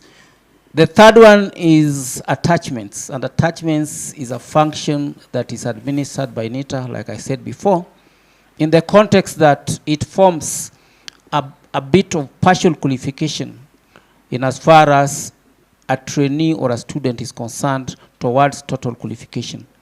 And we provide a 3-month attachment provision, placement in the industries supervised across board, NITA, the nominating institution, and the industry itself. And I said before that we provide a motivation currently at 3,000 per month, not directly as a stipend to the beneficiary, but as a motivation of the industry partner to uptake as many applicants as possible towards attachment. The other one that you are aware of is, and is being revised in terms of a legal requirement, is graduate internships, which is rebated by KRA. And we had said that in terms of that administration, any employer who uptakes at least 10 graduate interns per year will be rebated against tax by KRA to the tune of a percentage tax rebate in terms of the wage that that employer is going to give them. It was a challenge that most industries could not uptake at least 10, because for you to qualify for the rebate, you needed to uptake at least 10 graduate interns or a graduate apprentices in that particular program. So those are the three models that we're talking about, and we seek the partnership and the support of the industry so that we extend access to these particular models, especially for attachment. And the claims that are made on the basis of being industrial training levy compliant, that you have complied of the submission of documents, that you remit directly through KRA. Now we are collecting through KRA and all employers are entitled, and that you are able to work towards that particular arrangement. And finally, and this has been addressed by Dr. Kiseka, that we have pathways in as far as qualifications and certifications are concerned. And within those pathways, which is driven by Kenya National Qualifications Authority, the pathways allow for vertical and horizontal mobility. And our work in as far as this Presidential Working Party Education Report is concerned is that we must harmonize those pathways to allow more so horizontal mobility. So if we are saying that NITA offers qualifications at what we call master craftsperson level 3, that person in terms of bridging should be able to bridge to a diploma course under the TVET pathway for the purposes of offering access and mobility within those pathways. So as we talk today, and Dr. Kisaka has already addressed this, that we are working, we have a whole government approach, one team approach, to ensure that skills development is not hampered by silos, but we work together to provide those particular mobilities across pathways, including the term that RPL cross-cuts. It can be implied by qualifications mapped onto the skills pathway propagated by NITA, the pathway, TVET pathway, propagated and driven by TVET SIDAC and TVET and Ministry of Education through the State Department, and also propagated by even universities, because we expect that somebody holding a diploma qualification should be given credit transfers to degree programs in as far as that mobility is concerned. So then we are saying that we are working together in as far as skills development is concerned, education is concerned, so that we do not provide a silo approach to enabling beneficiaries to cross either vertically or horizontally across the pathways that is standardized by the Kenya National Qualifications Framework. I would want to stop there at the moment, so that if there are any other clarifications, then we are still seated here to make good of the same. Thank you. Thank you, DG. Any closing remarks from Vincent or Eric before we close this panel? Yes, I'd also want to answer on the issue of gender. Yeah, the two curriculums we developed under the Future Proving Jobs in Kenya project address the issue of gender. And apart from the greening, those curriculums where we were talking about bioenergy and solar forms of energy, we were able to get very many ladies enrolled in those programs. So we had more than 40% in each of these programs. And when we went to the field, I particularly went to look at what those students were doing in the field. I realized the ladies are doing very well. They are very keen, especially on technologies, and they are handling matters of technology with a bit of professionalism, with vigor, even more than the female students. So we are doing well in that aspect. Thank you. Just as a closing remark, as Dr. Ogenga has already mentioned, the Kenya National Qualifications Framework, which is being managed by KEWI and being operationalized by every player in the education and training, is a tool that, among other aspects, by the time it was being brought forward, equity was one of the elements that was looked into, and by extension, the gender issues. And by so doing, this tool is a 10-level step from the basic education primary level all the way to the PhD level at level 10. And when you look at the way it was designed, using what we call the level descriptors at every level, and also having several progression pathways, which can allow credit accumulation and transfer vertically, horizontally, as it has been mentioned. And now, with the introduction of the pathway of recognition of prior learning, you can be able to do a balancing act. Just like it has been mentioned, when you look at maybe a section or a certain qualification, the uptake is low in a certain level, maybe trying to balance between the gender, a partner can be able to come in place and say, let's try to address the inequalities that could be represented in the various levels. And that is, in one way or another, is addressing the issue of equity. So with that, I want to say, yes, the aspect of equity has been addressed by design and not by default. Thank you. Thank you very much. We'll wrap up the panel. Please give them a warm hand. Thank you. Thank you. I believe we're taking a short break, Millicent, for 10, 15 minutes. How do we feel? Much for the panelists. We'll give you another round of applause, please. So as we get to the other panel that really did the implementation of the project, I just want us to get up and stretch a little bit as they come on stage. We get up, stretch, we give the other panelists chance to come to the stage. And at this moment, it's also important to, as our panelists come on stage, Klaus, you need to remind them who is coming. I know we have WASPA, we have NITA, we have KOTU, we have WIRE, we have CAPSEC, and KEWI. So at the level where we trained, as we stretch, I'm not seeing guys stretching. The panelists, please walk to the stage. The level at which we trained, I'm giving you this information while you're on your feet. We handle a lot of unionizable workers. And we have KOTU in the house. We have KB and DTDA. These are the ones giving our workers their rights. They need to have the information when they go to the industry. So let's get to the stage, please. NITA, WASPA, WIRE, CAPSEC, KEWI. Please have your seats.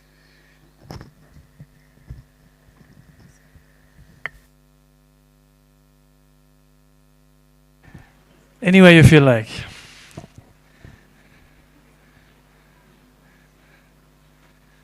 And we know we're pushing you a bit, but we'll get to a break after this, don't worry.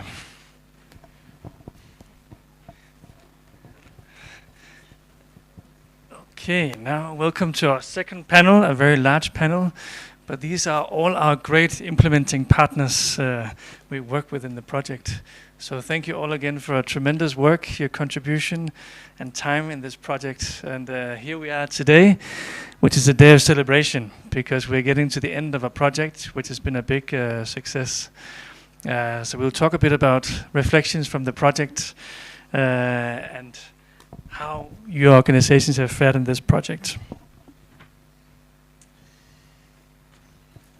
So maybe we should start with WASPA, because Biwat, he felt that they should have been on the other panel. But we can go first with WASPA now. Edda, you've been the focal point in this project for WASPA. Could you tell us a bit about your work with linkages? You worked very closely with KEWI in terms of the placement of the students. Can you tell us a bit about how you've been going about it, maybe what could have been improved, and how you're going to work with this in the future? Good morning, or it's afternoon. My name is Eda. I work for an umbrella body for water companies. that is Water and Sanitation Providers Association. Our mandate is to create an enabling environment for our members. This we do through advocacy, capacity building, partnership, among others. So our role under this project, ours was mostly, which was onboarding of industrial attachment for the unskilled trainees, and also the identification of gaps. So what we did under the project, ours was to select, because WSP's participants were also beneficiary of the project. We did the selection for our members whom benefited directly from the project. And one of the things is that we also looked at gender balance. So you are to bring, if you're to select two, there must be a male and there must be a female.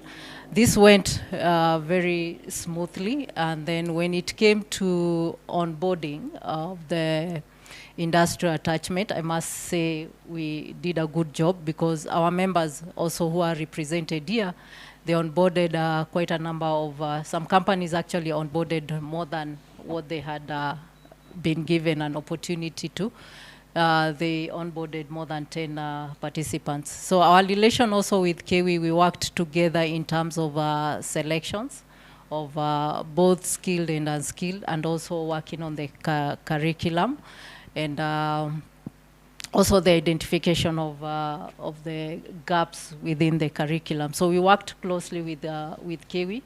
We also worked closely with KUASE, who is also a partner in this, in terms of selection. We were both given some slots. So KUASE was given some slots to bring in some skilled trainees, and also we were given more slots as opposed to KUASE. And this went very well, so we worked very well. Yeah, thank you. Thank you, Edda. And now we can see if KEWI, they agree, Leonard.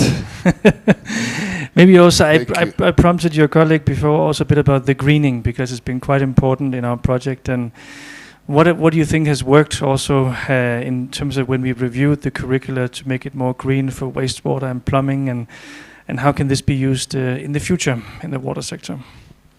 Thank you so much. We worked very closely with WASPA and other industry players. In terms of curricula, we have noticed some things. For example, in the beginning we thought that plumbing would be very, very attractive. But when we took out our students for industry placement, the demand was on wastewater operators. In fact, within a few hours, all the industry had picked up wastewater operators. This, I believe, is because the way the curricula had been structured. There were issues like resource recovery, which initially we did put a lot of emphasis, but this time we put some emphasis in that area. We also, as my deputy director had put it earlier, we looked at efficient way of supplying energy to water distribution. This through efforts like solar, which was very practical, and it was an issue in the industry, especially the cost of pumping was very, very high. So they liked those kind of technologies. We are also looking at reuse. Maybe what we are looking at here is that in future, there should be a lot of emphasis on reuse of wastewater, because I think, as we are aware, Kenya is a water scarce country. So that's an area which we really put a lot of focus, even rainwater harvesting. But as we went forward in the curricula, we also noted one area which was very, very important, which initially it could have escaped us: the labor relations. We had very good relations with the labor unions, because now trainees, for the first time, started understanding what their issues when they get employed will be. When especially the labor officers would come and discuss with them what the industry will expect from them. Then on the other side, the employers also would come and discuss with them and tell them, these are our expectations. So we are hoping that those students, when they go out there and join the industry, there will be no strikes, because in Kenya strikes are very common. But given this kind of tripartite relation, I think there will be no strikes. There will be a lot of productivity out of those students and artisans that we have produced. In terms of gender, as we said, we also had a very good mix. We had almost 50-50. In fact, there were more ladies for the first time. When I joined the institute, we mostly trained men.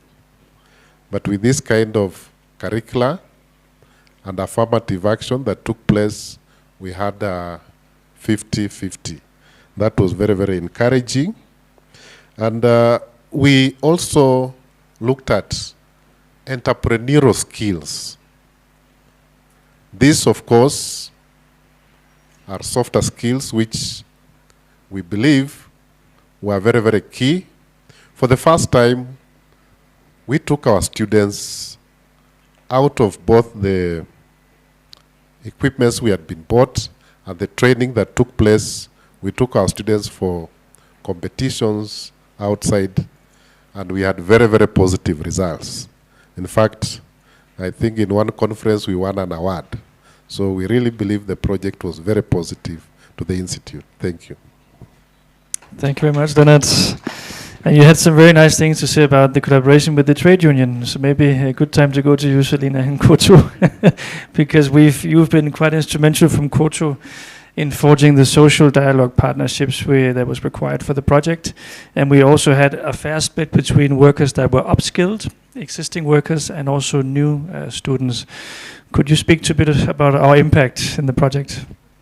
So thank you, Klaus, and allow me to thank the excellent team of panelists that we have. Also allow me to convey Kotu's utmost gratitude to DTDA, because we are in the program courtesy of DTDA. So thank you very much, DTDA. The way we look at this program at Kotu is it's a futuristic program.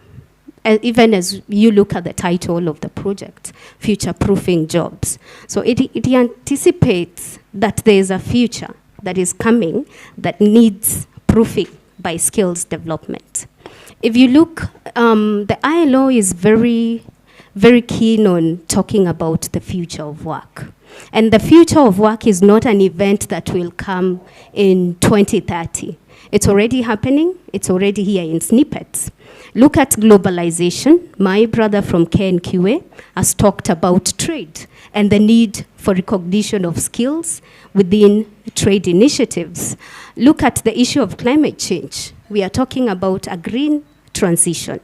And the unions are talking about a just transition within the green transition.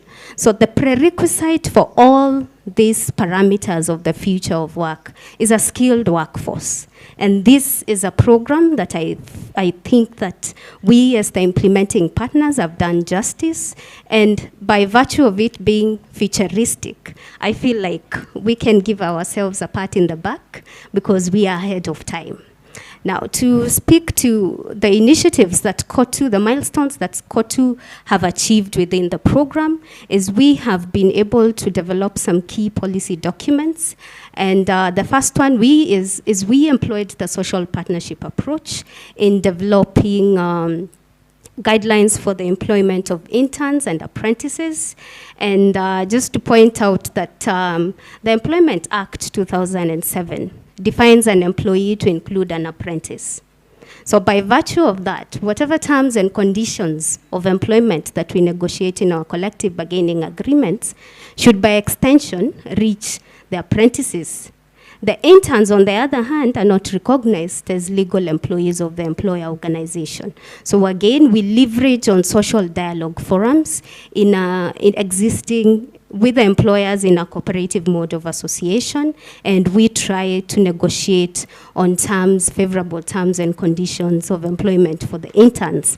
We've also been able to develop a key document. We have developed a workers' recognition of prior learning policy framework, which is a document that is borrowing a lot from the National Recognition of Prior Learning policy document, which was launched, I think, a month ago. Our policies do not exist in a vacuum. We borrow a lot from the mother documents that exist at the national level. And how, for ours, we have achieved the best we can in the program. So our concern now is the sustainability of the recommendations and the learnings that we have picked from the program. And in terms of the social partnership, it's actually timely because there are initiatives that the government is taking and the State Department of Labor and Skills Development, where we have talked about the sector skills councils. And this will be under the purview of Ministry of Labor, and it is going to leverage on existing frameworks. TVET has the training sectors, they have 25 of them. NITA has 9 sector training committees, and their mandate is almost the same. However, with NITA, the sector training committees constitution is tripartite in nature. We have KOTU, FKE, and the government represented in the sector training committees. However, with the TVET, KOTU does not have representation in the board of TVET, and also we do not have representation in the training sectors that are under TVET. So with the proposal to centralize and, continue from the works of the sector training committees that are with NITA and the training sectors that are with TVET, the Ministry of Labor and the State Department of Labor and Skills Development are working on establishing sector skills councils. And I remember we had the first meeting to talk about it, and the composition of those sector skills councils was a key concern for KOTU, and we were assured that we will be part of the members that sit in the sector skills councils. And the constitution of this is also very important because there will be institutions that have adopted the tripartite plus nature of engagement. And the tripartite is normally Ministry of Labor, FKE, and KOTU. But we go a step further. We've had CDAC say that financial constraints. So composition will also extend to development partners. And we can source funds to undertake initiatives that could not be undertaken in cases where we have financial constraints. So that is something that is work in progress through the State Department of Labor and Skills Development. And we also raised the concern that we want the terms of reference of this Sector Skills Council very clear and anchored on a piece of legislation. If their mandate is to initiate curricular review on a needs basis, that needs to come out very clear in the terms of reference. Also in terms of skills anticipation. Again, I will refer to trade. We are currently trading under the African Continental Free Trade Agreement, and there are sectors that have been identified. So skills anticipation will entail developing skills in the sectors that are trading. For example, under the AFCFTA, under AGOA, and the current STIP with the Kenya-United States Strategic Trade Investment Partnership, we are heavily investing on the apparel sector. So there is need to target skills development initiatives to the apparel sector. And that calls for the industry to be able to have the capacity for skills anticipation and know that we will need this number of electricians or this number of plumbers. I don't know what is in the apparel sector. And we start training on that so that we are ready with the relevant workforce and align our initiatives with the vision of the National Skills Development Policy, which is looking at creating a globally competitive workforce. Because if you look at the impact that we have created in this program, it's impacts for posterity. They are going to outlive this program. So the students that have been skilled here, they'll still be skilled even after the lapse of this program. So that is what we want to carry out in terms of sustainability of the recommendations and learning from this program. The other thing, initiative, I will take a bit more time. The other initiative still under the State Department of Labor and Skills Development is the creation of a national youth skills hub, which is an app that is going to link all skills development actors. And it will be an app that we will be serving skills for employment and skills for employability. And this is where we have youths who are looking to be placed in academia institutions, in the vocational training centers. They'll be able to go through the app and see that there is more demand for this skill in this area. So they will now register for courses in that area. We will also have industry informed. And the other thing that we raised is under the skills sector councils is the definition of what is industry. Because when people say industry, what comes to mind is employers. Industry does actually involve the workers because you cannot separate the two. Productivity is a worker-driven agenda. And that is why you cannot separate employers and workers when you're defining industry. So this youth skills app will bring together all the key players in the skills development arena, and it's mainly, the objective of creating it was to address the issue of youth unemployment, which is a menace in the country. So again, this is an initiative by the government which looks at the multi-stakeholder approach, bringing all the key players together and establishing what we call structured partnerships. And these are partnerships that bring together people and organizations that have a shared vision, a shared mission, and a shared objective. And that way we can develop the Kenyan skills development ecosystem together. So I hope from here we go with a renewed sense of purpose, that skills development, we will not succeed if we have isolated initiatives, that we need to find a balanced ground to bring together the isolated initiatives, be it from TVET, be it from NITA, State Department of Labor and Skills Development, and any other key player in the skills development market. And then we are going to successfully, advance the issues of skills development in the country. Thank you, Selina. How about a hand for her? Thank you for being very clear in your wishes to the TVET reforms in this country. Before we go to the construction sector, I would like to turn to Professor Wanjiku. WIRE, Women in Real Estate, have been the gender experts in the project. Today there's already been some questions in regard to gender inclusivity. Does it play enough of a role in the TVET system? So hopefully today you've already heard some answers, but please elaborate. Thank you very much. As WIRE, this is Women in Real Estate. It's an association of women in various sectors of the beauty industry. So we have all kinds of levels, from architects, engineers, water engineers, and surveyors, quantity surveyors, and entrepreneurs, women who are in the real estate as business women. So we were given the mandate to look at the gender question within the establishment of NITA and KEWI within this project. And we looked at what is the status. So we did what we call the gender screening. We screened what was the status, and then we did a baseline survey to look at what can be done to improve that status. So within our mandate, we were expected to find out what are the challenges existing and what can be done.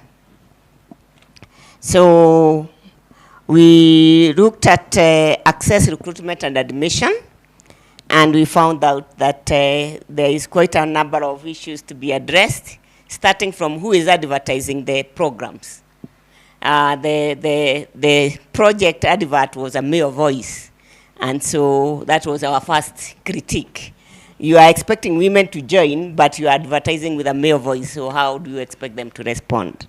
So we looked at that, and I'm giving a few examples of what we did. And so we recommended that even as you are advertising, because the mandate is to get as many women in the construction industry as possible, so we need to do affirmative action and very deliberate efforts to include them.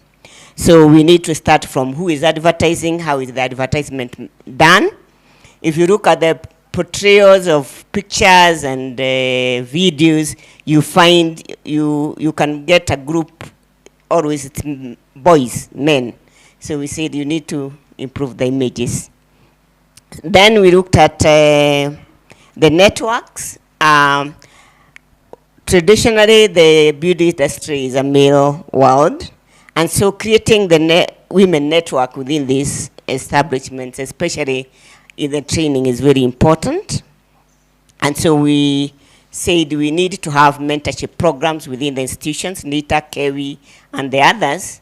You get a women's a mentorship program where the older women in the industry are visiting the institutions and having a mentorship programs that are regular programs where the girls can find space and feel encouraged.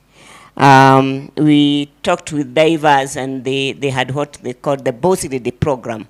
The Boss Lady program was a linkage between the older women in the industry and the trainees in the institutions.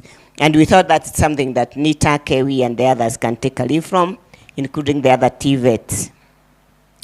We looked at issues of accommodation facilities, and definitely most of these institutions like NITA and KEWI are very old institutions. The design of facilities are very male-based. So women are coming into an establishment that is male-designed, so that also needs to be looked at. And also even the numbers. Before, there are still very few women compared to men. In some of the programs we found, I think there was one program in NITA, we had 300 trainees and only 15 of them were women. So you get disparities that are really huge, and those needs to be identified and be dealt with. In the learning environment, that the classroom dynamics, the laboratories and the workshops, again, it's an area that is really challenging for the institutions, partly because of the technological changes that are happening so fast that the equipment, the training equipment are sometimes lagging behind the technology where it is. So you go to a what do you call it, a mechanical workshop, and they have the old Peugeot car as the training equipment. While outside now the tax men are putting their cars, turning their cars into gas cars.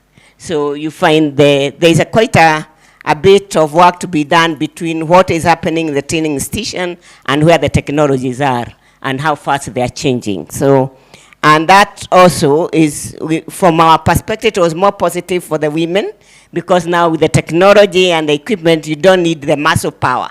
You don't need to lift an engine the way my husband used to lift it with a pole and two ropes. You have machines that can lift the engine from the car, and you can service it and put it back, which women can do. It's just a button. So we are saying with the changing technology, it seems that women can participate better in what was more male-dominated fields because they needed muscle power, which the world assumed we didn't have, but I think we had.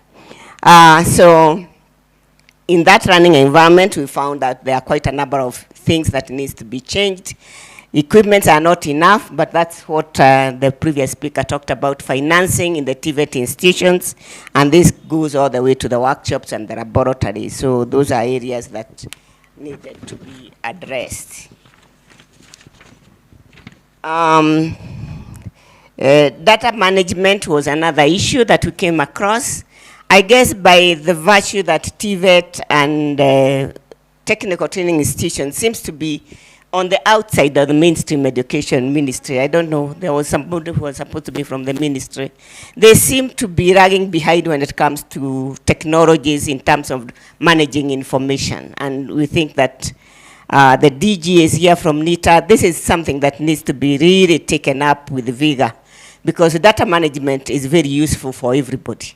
So you find that even when the manager wants to access information, it's still in a very old system, whereas the systems for managing data have improved a lot. I think That's something that they need to come up with.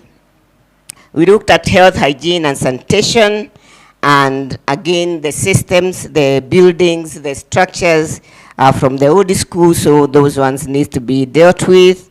And we looked at even the specific needs for women in these trainings, like menstrual hygiene, motherhood, and those are issues that need to be addressed by institutions, because women are coming into the institutions, which is a new addition into the systems. Counseling services are also needed, and also gender-related governance, meaning we looked at the curriculum, and we proposed that the curriculum can be more genderized, and also it is important to have a gender common caucus for students as they go out and they train as part of the soft skills that they need to have. A few lessons that we think are good for everybody. That the political will, the leadership political will to make this better for everybody, both male and female students, is important. So that the DGs in both institutions that we worked with must take up the gender question and the gender challenges personally, so that they are able to take them through the systems, the policies, the curriculum changes, the curriculum development, and the other issues that came. And we saw that when it is taken up like that, it's possible to move on. Otherwise, for us, from WIRE, is to say we will really appreciate being engaged, and being in the construction industry, we know we need more of us there, and it is you to help us get them as the training institutions and partners in this. Thank you very much. Thank you, Professor. And I think the gender component is really where we've done some innovation in this project, and we really hope that this can be sustained throughout the TVET reforms. So thank you very much for giving us the observations. Well, I'm turning now to you, Bhupen, Vice Chair of CAPSEC. Our theme today has been the underfunding of TVETs, and in the project as well, we've talked a lot about in the construction sector that employers need to be incentivized to take in more interns. And with that is the topic of the training levy. And one of our recommendations coming out of the project to the government is if this training levy could be perhaps used in a different way. And is that something you could reflect on for us, please? Okay, thanks, Klaus. Thank you. Firstly, I think the dynamics in the industry is changing completely.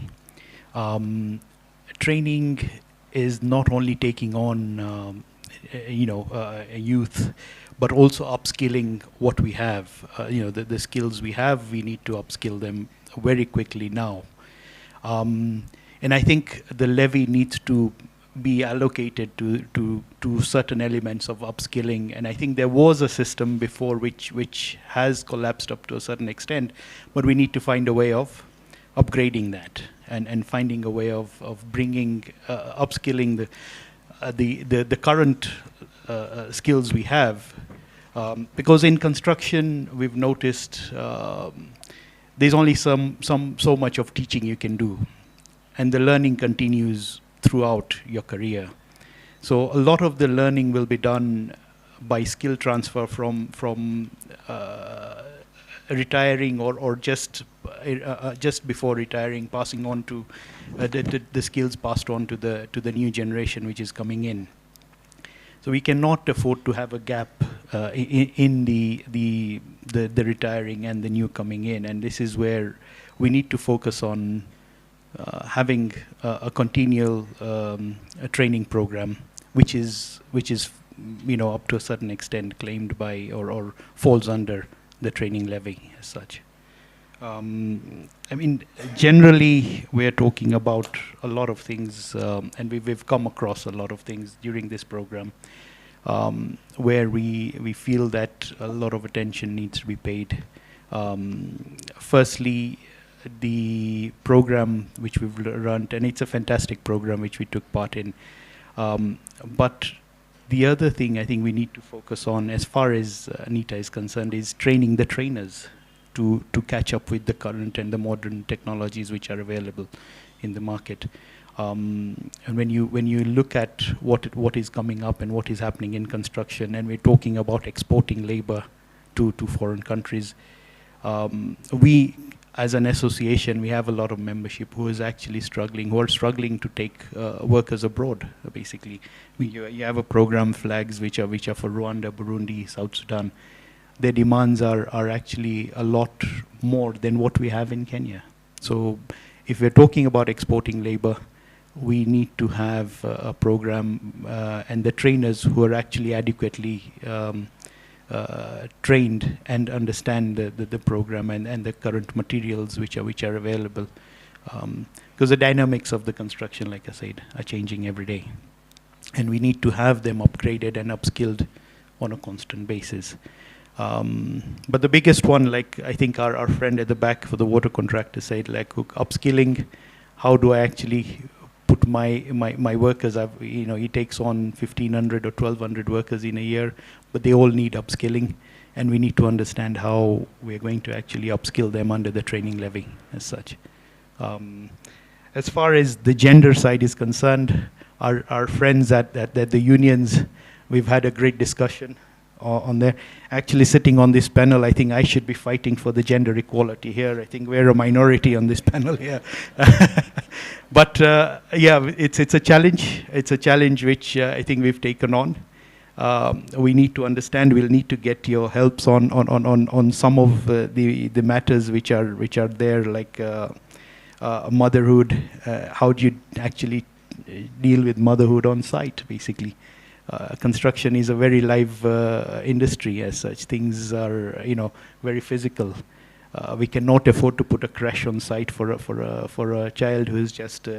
So we need to figure out a way as to how we balance some things off. I think there will be a lot of training which will need to be done for the ladies to make them understand which part of the industry they fall in, basically, because certain elements of it will have a challenge of some sort, basically.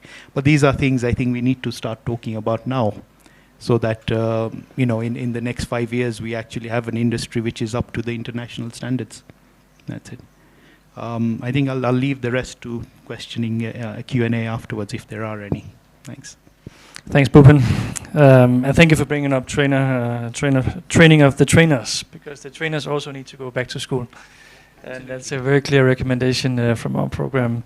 And that's also a good segue over to you, Pauline, representing NITA. I think in this program we've really tried to think, what is the ideal apprenticeship?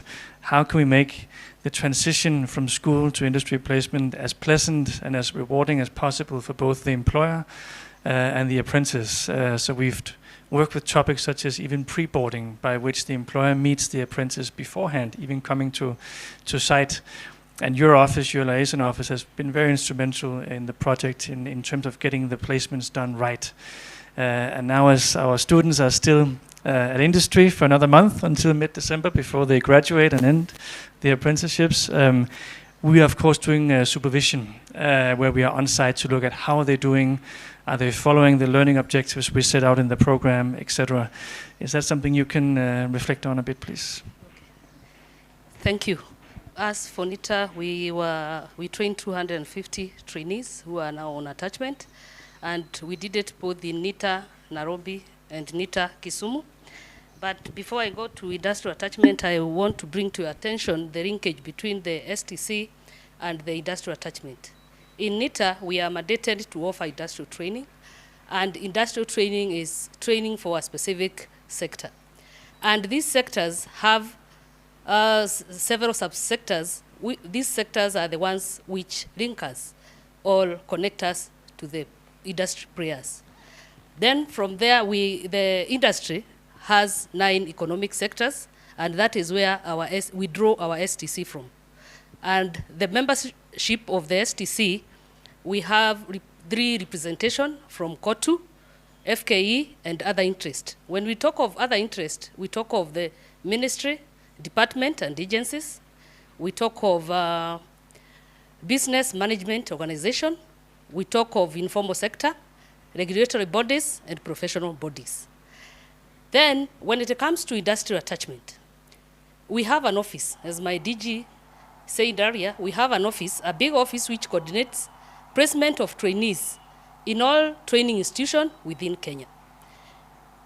How do we do it? We go to the sector training committee. Within those sectors, they have the subsectors. The subsectors are the ones who declare the vacancies they have in the industry. Then the specific sector come and correct the data. Then they forward them to the industrial attachment so that now the industrial attaching officers, they will be able to know where to place who.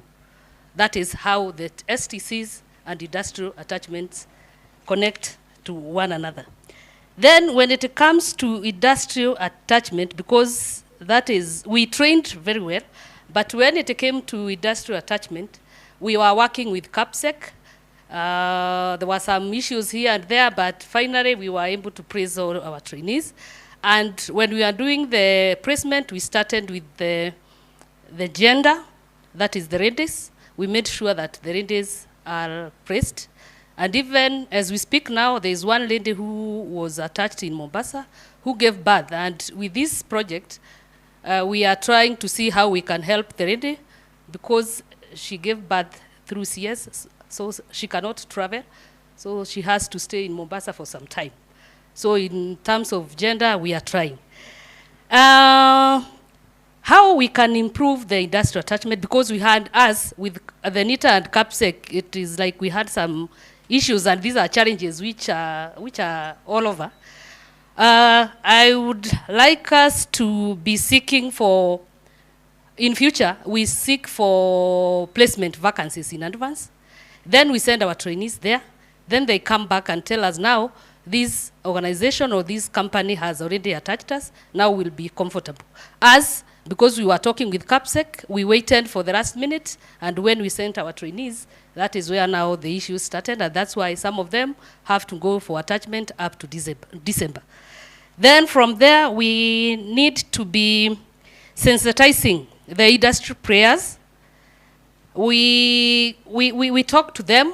We will be able to sensitize them on how and why we need this industrial attachment. There is no training which can be over without the industrial attachment because it is part of training. And also, as my DG said, we give the incentives to the attaching companies, but the incentives are not enough. So we need to sensitize them and tell them, even if it is not enough and not everybody who will be able to get the incentive, it is important they take trainees so that they can finalize their course. Also, when it comes to the trainers, we should, when those trainees are on attachment, the trainers should be visiting them regularly. Like now, the one we have, we are only visiting them once. We have already gone to the field, but we need to visit them regularly so that we can be able to see where the gap is. We see whether whatever we are training them in classroom is what they are getting in the field. And as my colleague in CAPSEC is saying, the technology is changing. We see how we can handle the technological changes when we visit them severally. Also for the immediate supervisors, they should act as the trainers when those trainees are in the field. We know most of the employers, they don't want to engage the attachee because they will be with them more severally. But we would urge them to act as trainers so that they can be able to train them on what is in the market. Lastly, we need also to send the learning outcomes to the employees so that they know whatever the trainees have been trained. To avoid a situation whereby you go to the industry and you find that the attachee has been given some work which is more than what he was trained or less than what he or she is trained. This one becomes more confusing to the trainees and also makes them demotivated. But for us, the program was good. The program really educated us on several issues, and we pray that in future we have several of the programs. Thank you. Thank you, Pauline. We're now opening up for questions. We've got time for a few questions. If Millicent and Daniel will help me. Let's see if we have some hands in the room.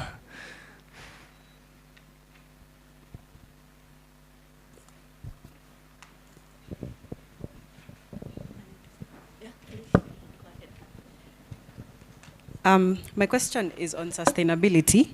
I've just seen the report saying there's about 460 students who are paid for accommodation and fees directly. So what is the, what is the intention, or how do you ensure these students still sign up even at the end of the project? Like, how do you make it sustainable so that you still have students signing up even after the project is done? Yeah. And then there's also a question on assessment of the competence of students at the end of the internship or attachment. I think that's for you, Pauline.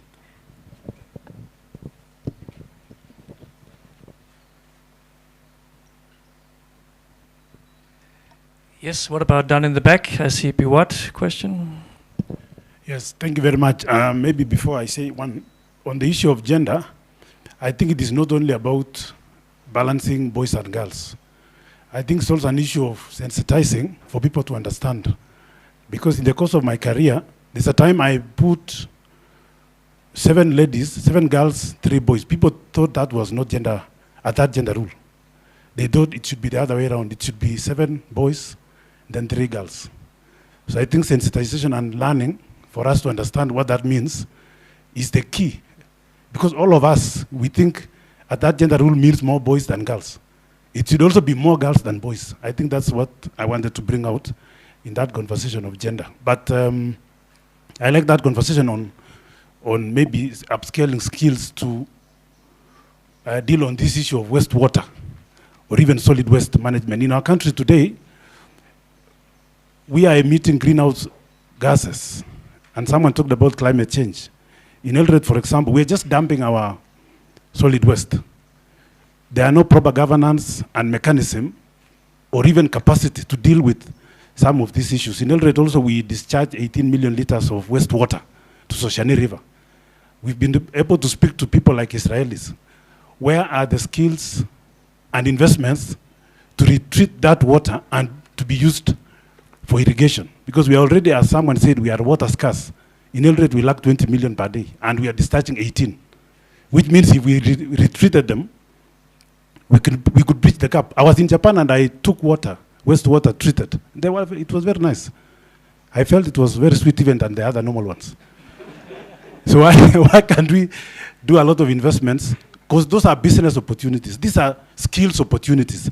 I just want to emphasize and say, let's be serious. Technical institutions, TTIs, I sometimes feel like we meet, we discuss what to do, and we never sustain the conversations. Unfortunately, the industry and academics or the TTIs or the trainees, and also the concept of job creation. We don't have to focus only on white collar jobs. And might be, as a country, we need to be radical. This issue of working from 8 to 5, permanent employment, is like imprisonment. Why can't we have flexi times so that people can work? Once you achieve your money, you go on holiday, others can come and work. And the country moves forward like that, like I saw in the Netherlands and in European countries. Now we are fixated permanent. Right now I'm struggling to convert managers to contract. They want to remain permanent. They can't even do other jobs. They cannot even use their trainings. And I had an experience here in Telposta. I used to work there. After retirement, there were some people who used to wear suits and come to Telposta when Asunguga up because they were used to it. They could not go and do work elsewhere. So I think the paradigm has to change. And in France, they even lowered the work weeks to 35 hours in the public sector. It can be done. Yes, final question, Veronica, before we hear from the panel. Yeah, thank you. Mine is on how can we support our attachees. Yes, we know they are not legal employees, and we attach them to a company maybe for three months or more. And in most cases, even when we go visiting them during assessments, one of the challenges they face is the facilitation, probably, in terms of accommodation, the meals. And you find out maybe even where they are attached, even the commuter allowance, probably where they're supposed to go and do some work, is not available. So they pay for that, yes, with their learning, but I feel from one of the lessons learned in this project, we were able to give them some special allowance just to sustain them through the attachment period. Now, that is done. What can we do to our other students, even into the future, just to make sure that even as they carry on the attachment, they are comfortable and they can go up to the end? Probably we are talking about the levy. Can we maybe find a way of, apart from maybe the attaching company benefiting, can that also be part of the benefit to our attachee? Thank you. Thank you very much. Okay, final question, yes, before we turn to the panel.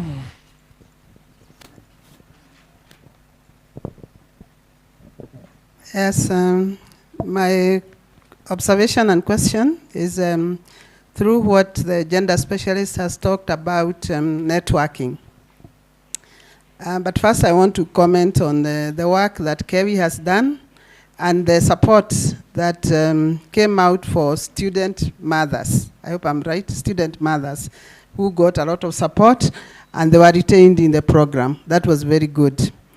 My network issue and mentorship to KOTU. We had the specialists talk about networking, ensuring that these female and male students, when they are in the colleges, they have a network that then they take into the job market and they remain as a network. And we know very well, KOTU is very good in mobilization and organization. In this sector, there is a vacuum. This is a challenge to KOTU. How can you take it up?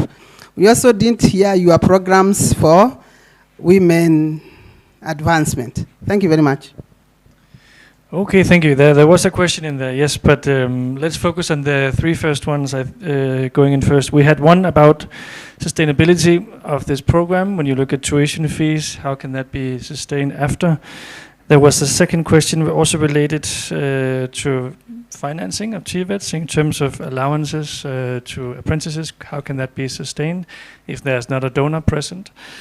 And then there was a question about how are we going to go about assessment of apprentices after they complete industrial attachment. And the final one, yes, was more for KOTU, I believe, in terms of your agenda initiatives. Let's maybe focus on the financing side first, these two questions about sustainability. Who wants to go first?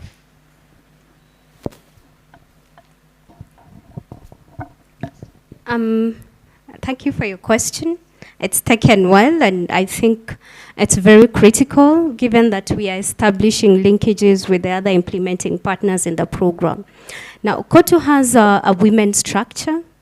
It starts with the National Women Committee, and we have 12 regional women committees, and their work is to advocate for gender issues of STBVH, elimination of sexual harassment, violence and discrimination in the world of work. And one of our works that really stand out is that it's the women's structure in KOTU that is spearheading, that they are the lead of advocacy towards ratification of the International Labour Organization Convention 190 on elimination of STBVH.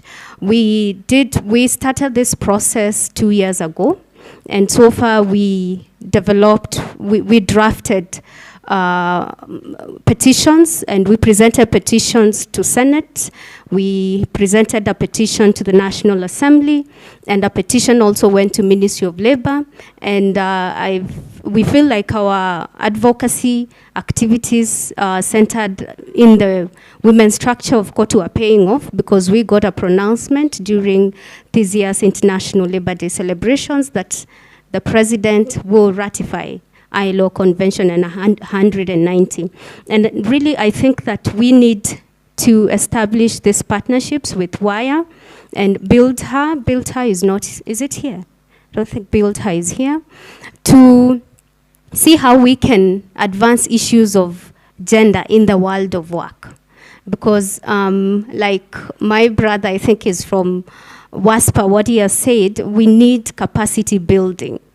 And this has to be sustained capacity building sessions to ensure that we mainstream issues of gender in every aspect of work, in the employer world, in the workers' world, and in any other interested party.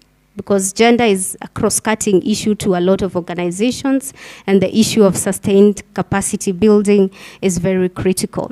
On the issue of organizing and recruitment for membership with regard to gender, we have an organizing strategy at the COTU level, which is the principal document that offers guidance to the 47 affiliate unions that we have on how we can employ innovative organizing strategies. Like, again, what has been said, we have emerging trends in work. We have a growing gig economy. We have emergence of digital work. We have emergence of remote work where you work from home. And these are what we call non-standard forms of employment that are highly unregulated. Our concern is, yes, this shift is not waiting for anyone. We need to transition with the shift. But we have a role to play as COTU to ensure that in this transition, we are creating decent jobs and observing and respecting the 4 tenets of decent work. Yes, anyone want to comment on the sustainability side? Thank you so much. Thank you so much. On the issue of sustainability, I think we need to look at the demand side for the skills. If the industry continues to attract and employ the technicians, the operators, and maybe the artisans, then I think these programs will be sustainable so that people can feel like they'll get employed and then they apply for this kind of training. There are several government initiatives which we are seeing today, like the housing, which we believe will push a lot of people into this arena. So we believe this kind of initiatives will make these programs attractive. I want to put it that when we did advertise for this program, we received 11,000 applicants versus only 200 available space, which means that these kind of programs are very attractive in their own nature, and people believe that they'll get some form of employment, either self-employment or maybe formal employment. So, and maybe when we look at it, therefore, in terms of maybe, will it also be sustained in terms of gender? Because there are two aspects here: sustaining the programs in terms of enrollment, and maybe sustaining and making them very inclusive. We believe that with the introduction of technology, as we have had earlier, it will attract all the genders so that they'll continue all of them applying and attending to this kind of programs. Going forward, I think what we need to continually do is to improve curricula so that it doesn't look so theoretical like it used to be earlier on. People would be very interested if they come and connect those solar panels, they come and recover water and reuse it again. As we have been told earlier, that there is so much demand for water, but most of it is going away as waste and polluting the environment. So these are areas we are looking at, that the programs themselves will be self-sustaining and people will be interested to apply. Thank you. Just to mention, from our survey, we had a two-day workshop to look at the whole program and the accommodations, and the question for sustainability came up. The high applicant was because the project partners had sponsored the students. So the question is, without the donor sponsorship, can the program be sustained? I think that's what we want to hear from NITA and KEWI. they'll tell us whether they can sustain it without the sponsorship, or they'll find some sponsorship somewhere else. So that's the question we are asking. Can you sustain the program without the sponsorship? So a question back to them. Okay, then you go. Before I answer the sustainability question, I want to answer about the how to support the attaché with the levy. Now, this is a policy whereby the people who are supposed to be given the stipend are the employers. Why? Because because of the time they are spending with this trainee as they are training them. But now this is a concern from so many quarters, and I think our DG, who was here, because he has answered the question, I think they can go back to the drawing board with the board members so that now they can revise how now the levy can cater both the trainee and also the employer. But for now, there's nothing we can be able to do because it is a policy. They have to revise the policy for now. When it comes to assessment of competency in class, for the trainees we were having, they were standing at NSC 2. NSC 2 is equivalent to grade 2. And what we do, when they are within the institution, we usually give them projects because our training is skills-oriented. Theoretically, we just have 15% theory, 85% practical. So we give them project. Most of the times we find that we give them project. And we have also continuous assessment test. And at the end of the project, we also give them some summative projects whereby we will cumulative everything and we see whether they are ready for the market or they are ready for the industrial attachment. That's how we do it. Mr. Makwa, you can answer. Sustainability seems to be coming back to me. And yes, we can sustain without the donor intervention.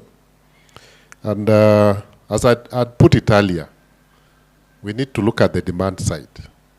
We need to look at the relevance of these programs in terms of technology, in terms of whether the youth can be attracted to them.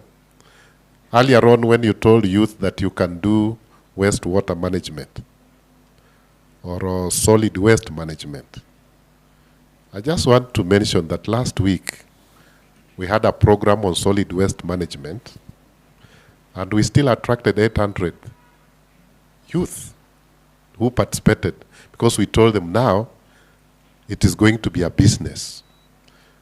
Because there is no employment anymore, you must learn how to utilize certain rare resources which then you can convert into employment. For example, the government is putting up houses and you not going to stay in the house waiting for employment which is white collar, and the houses are being put up, you have to go to school and learn some of these programs. So to us, we believe the demand side will be very key. And I want to echo maybe what was said from Eldoret, that there is hunger, there is no water for irrigation, and yet we are still maybe discharging the waste water. There is a lot of cost for energy. For example, you all know the cost of fuel, the cost of kerosene and all that. But the youth can be taught how to utilize and recover biogas. So these modules, we can package them in such a way that they'll attract a certain competence, which can very quickly be translated into a meaningful and gainful employment. And therefore, we are working in that direction as an institute to ensure that we attract these youth to be able to see the value that they'll gain out of this program here. If, for example, we are going to create skills which can create an export-oriented program for employers, because we still import a lot of things from China and other countries. So if our people themselves can be trained and be skilled enough to be able to create high quality products, then these programs will be able to sustain themselves. I think I've attempted on the... Maybe I can mention something about sustainability. I think one of the things, and this was said by CAPSEC, is train TOTs. This way it will be sustainable. Once you train TOTs, they can go and train the people on the ground. And this will be, it will be more sustainable. I also would want to say that there is also the issue of which requires upgrading of the curriculum by the training institution, so that we don't just develop a curriculum and then we don't upgrade it. The sector is very dynamic, so we need to incorporate what is happening within the sector.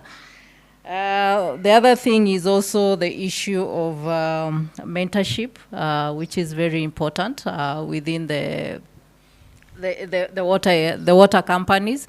They need to mentor even those who are unskilled, who are joining them. You just mentor them. Even if they go out, they're able to, to become self-employed because they've already been mentored. Because the issue of retention within the water company, I must say, it's a bit difficult considering the economy currently. It's not easy to absorb those people and retain them within the company. So it's very difficult. So mentorship from the water utility, especially the skilled, then transferring also more skilled to the unskilled who have already learned. That is what I would add to this forum. Thank you, Eda. And last remarks from Bhupen before we wrap up. Okay, thanks. On the issue of sustainability, I think one thing we've noticed, and like you mentioned, that you had 11,000 applicants, 200 uptake. The reason was there was funding there. We need to create an interest into all of these activities, into some of these things. And the interest is by creating a lifestyle, basically. Yes. So when you talk about biogas, which is a lifestyle in some parts of the world, it comes from, and that's why I think Ministry of Education is not here, but what we would have suggested at some point is to include this in the lower end of the curriculum. So some of these things are introduced in the lifestyles of from primary education through to secondary.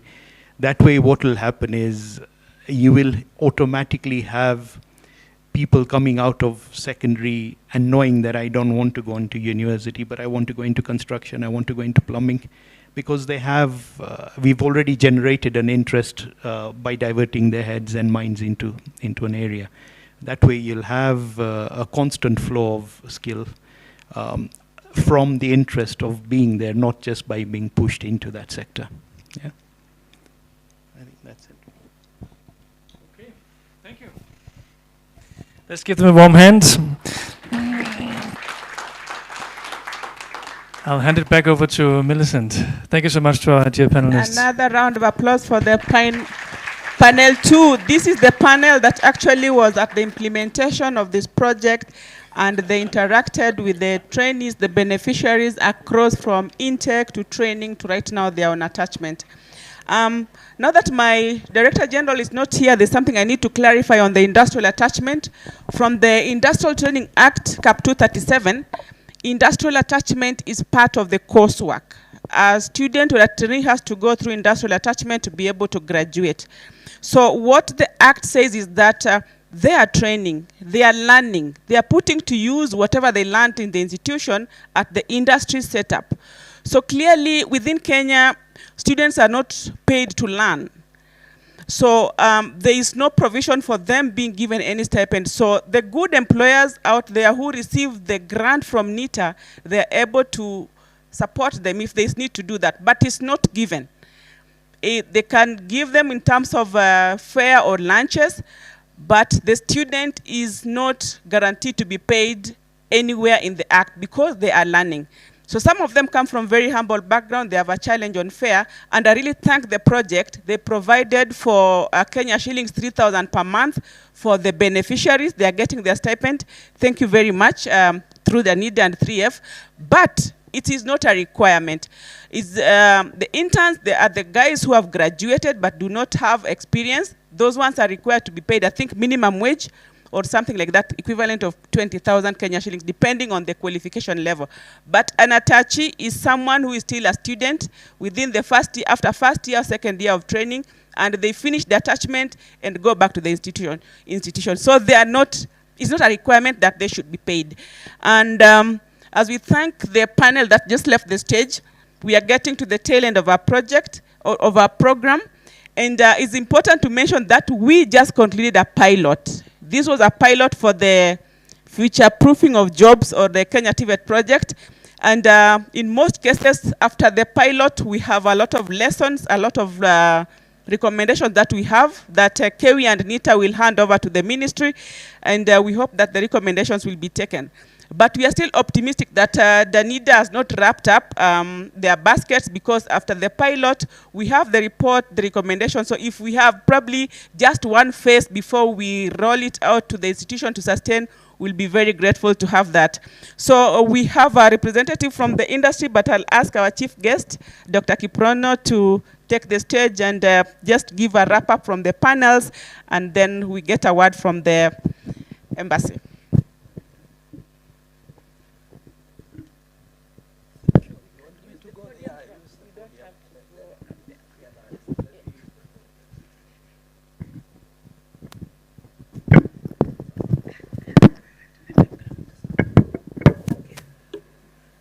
Good afternoon, everybody.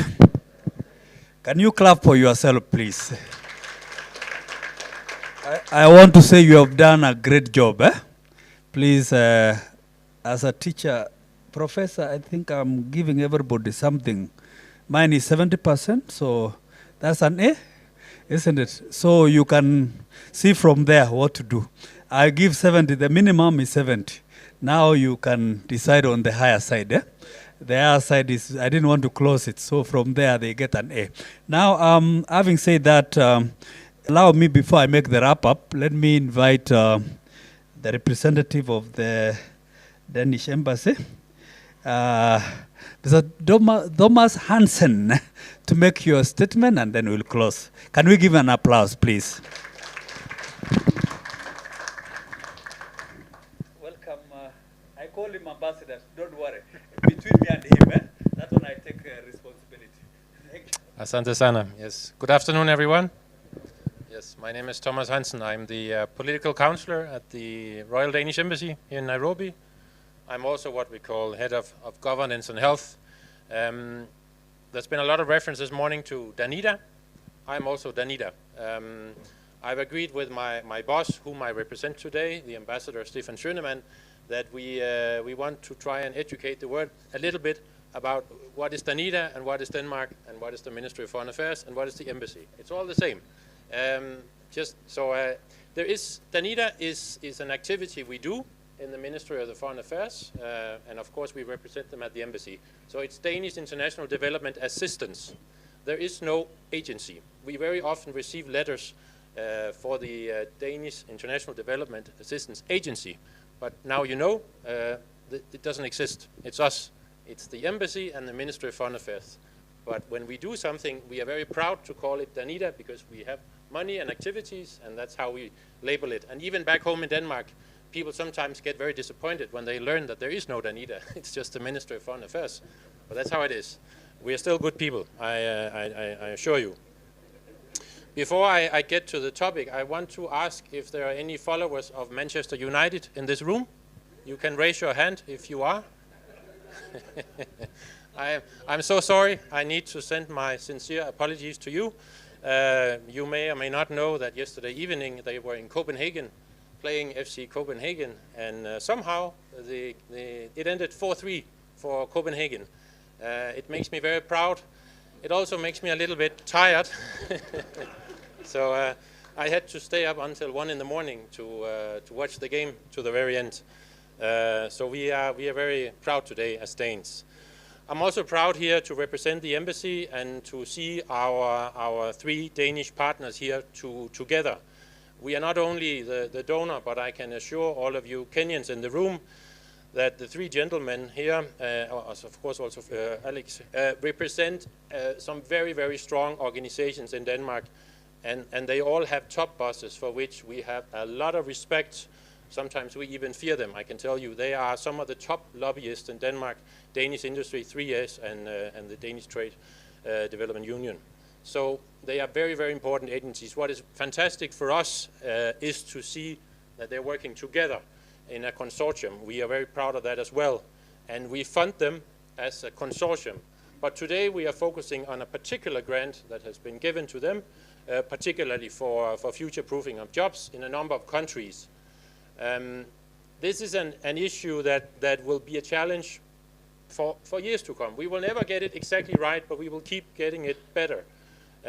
Our Prime Minister, Mette Frederiksen, she opened the Danish Parliament in October this year, and as part of her speech, she focused very much on the need for more practical content for training. There were too many young people spending too much time in class, not learning enough. She even relaunched the kind of classical mentorship. I don't know the appropriate word in English for mesterlærer, but so very much what we're discussing today here is still a discussion, of course, in Denmark. So I hope we can learn from you as well as we try to inspire you what we do here.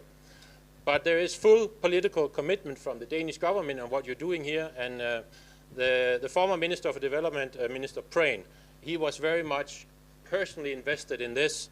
So I'm sure Prehn, he would be so proud to see actually what unfolded here, and we will of course report back to Copenhagen. Three words that have been running through the discussions today, for which we think you should be proud, and we take very much appreciation of it, is the talk about greening. There's been a lot of discussion about wastewater management, solar panels. At the embassy, we are very focused on climate, renewables. So I think there's a lot we have in common here. Some of you from the water sector may know that we have what we call a strategic sector cooperation on water. We have a new, very experienced pair of hands in the embassy, and Mr. Jørgen, who came straight from a job as water counselor in Pretoria. He has now joined us here, and he wanted to be with you today, but he could not. But I'm sure that he's in touch with some of you and will keep the networking there. Similarly, on environment, we also have minister counselors. So we have a lot to keep working on these topics. Gender. I happen to be the gender focal point at the embassy. We do a lot for gender-based violence, for women in politics, but what was discussed here today really makes me happy. There's a strong focus, and thank you very much for WIRE, for being very strong, but also for being green. I like the fact that you address, both speaks to the green stuff, but also the importance of gender. But of course, the question of youth employment is probably the most important question standing in front of Kenya, and the fact that was it 12,000, we just heard the number of applicants, is mind-boggling.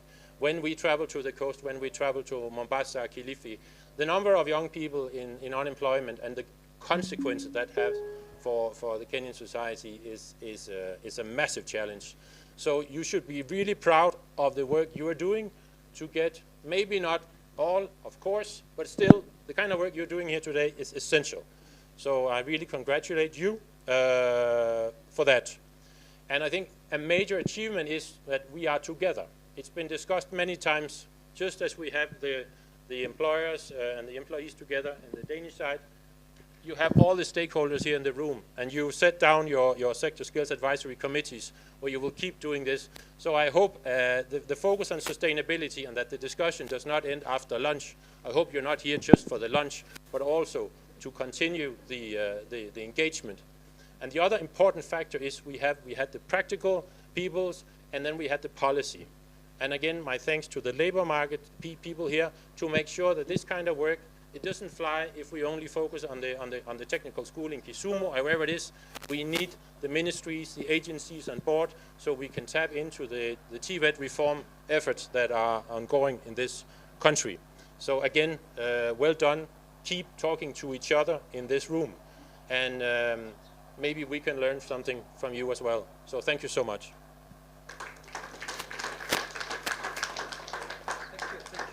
Thank you you, thank you.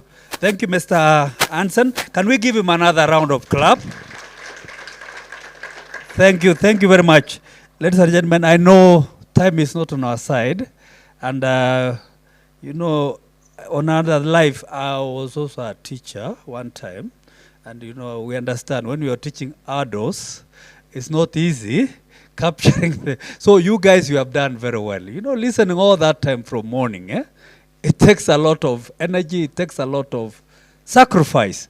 And I will say thank you very much.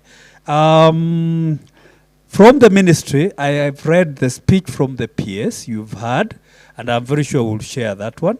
So mine is just to do a few closing remarks. Number one is, I've heard you, Madam, about the recommendations coming to the ministry. We'll have to look at them. And I can assure you, of course, not 100%, but something good will take some action. Thank you.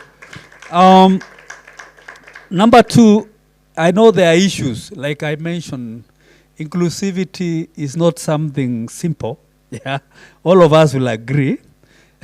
Especially when you have academias here and people from the academic life, the words, sometimes they are very complicated. So you'll bear with us. The much we can do as a country, please accept what we are able. I know we have talked about gender issues. We have talked about background issues and economic status issues. Yes, as a country. The other day we have just come from ILC, International Labour Conference in Geneva, around June. And I sat in one of the committees on finance.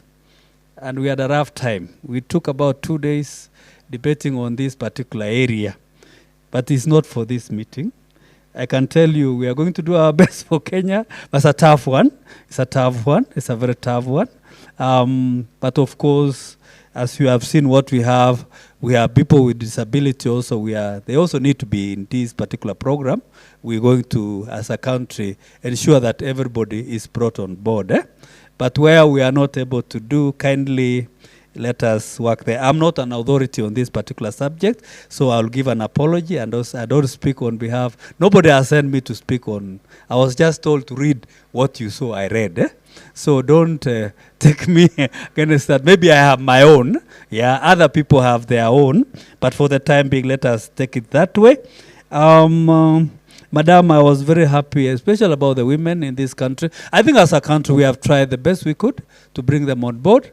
And I was so impressed. You know, when you say wire, the word wire is a very tough one. These people are very tough. When you hear somebody say you are kawaya, it means you are very tough. So our women are not a pushover. I want to congratulate you, madam. To go to that sector is not very easy, Prof.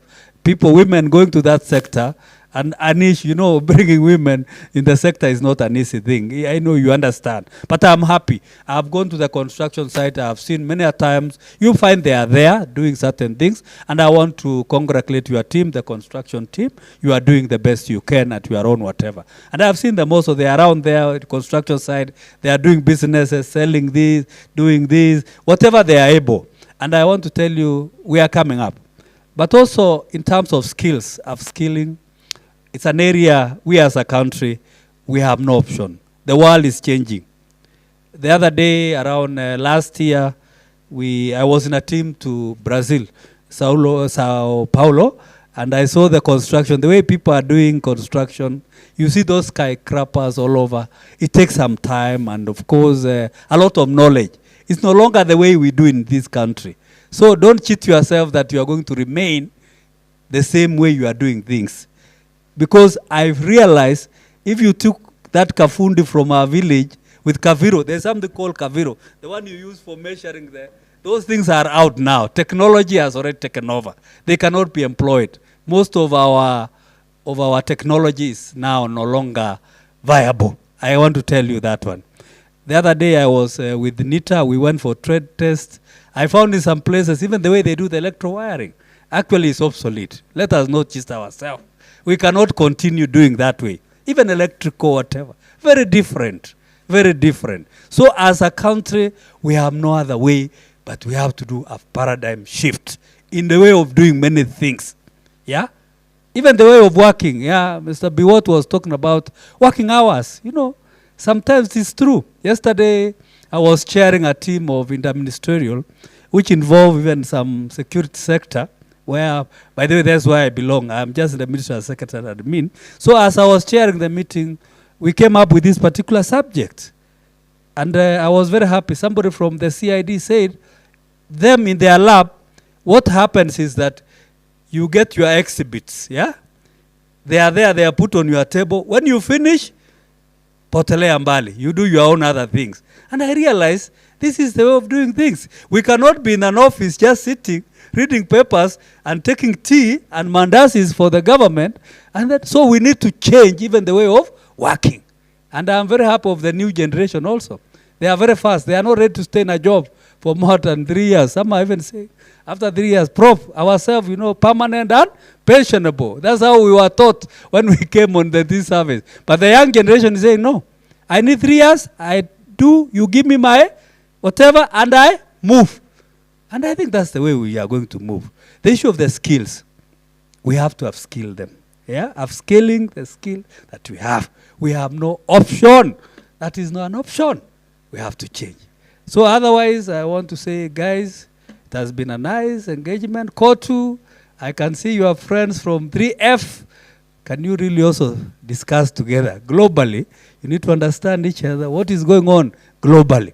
Yeah, but don't be like another airport, I don't want to mention in the world, where strikes are 24/7. You go, you hear the airport has been closed, you cannot go through this airport. I know people from Denmark, you know what I'm talking about. Eh? It's not Denmark, of course. It's not your country, Copenhagen. But there's an airport in this country. When you are told you are going to go through that airport, yeah, then you cannot, you know there will be a strike anyway. So you have to be very careful. So I'm very sure the unions also, we have to see how to handle our issues. And I'm happy Kotu is here. You can exchange notes. At least in our Nairobi, Jomo Kenyatta, we are doing very well, isn't it? I don't see trade unions doing all these things because time is of essence. Otherwise, the DG has given apologies. He has rushed to the Director General NITA.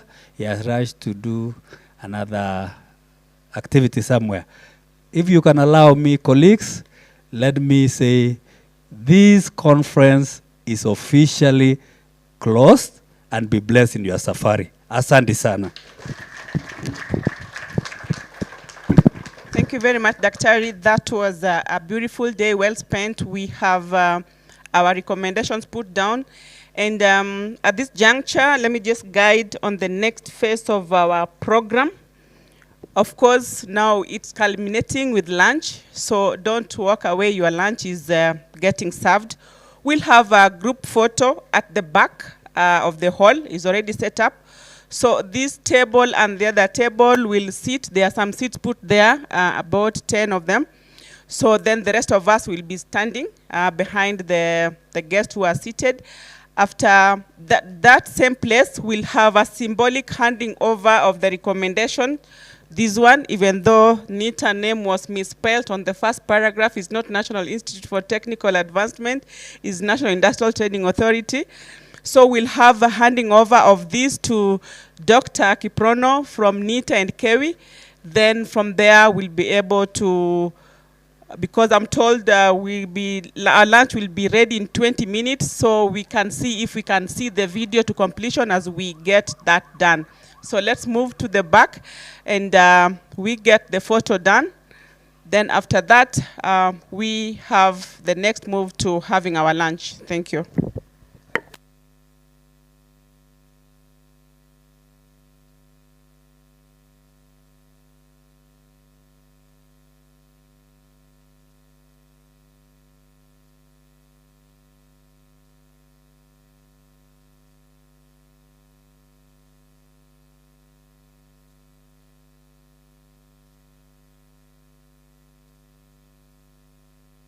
Skills development plays an important role in national development, attainment of sustainable development goals, decent work, and social advancement towards industrialization. For a decade now, major reforms in the TVET sector have been taken towards promotion of access, equity, relevance, and quality technical and vocational education and training in the country, ensuring availability of skillful manpower needed to drive the economy towards the attainment of the Vision 2030.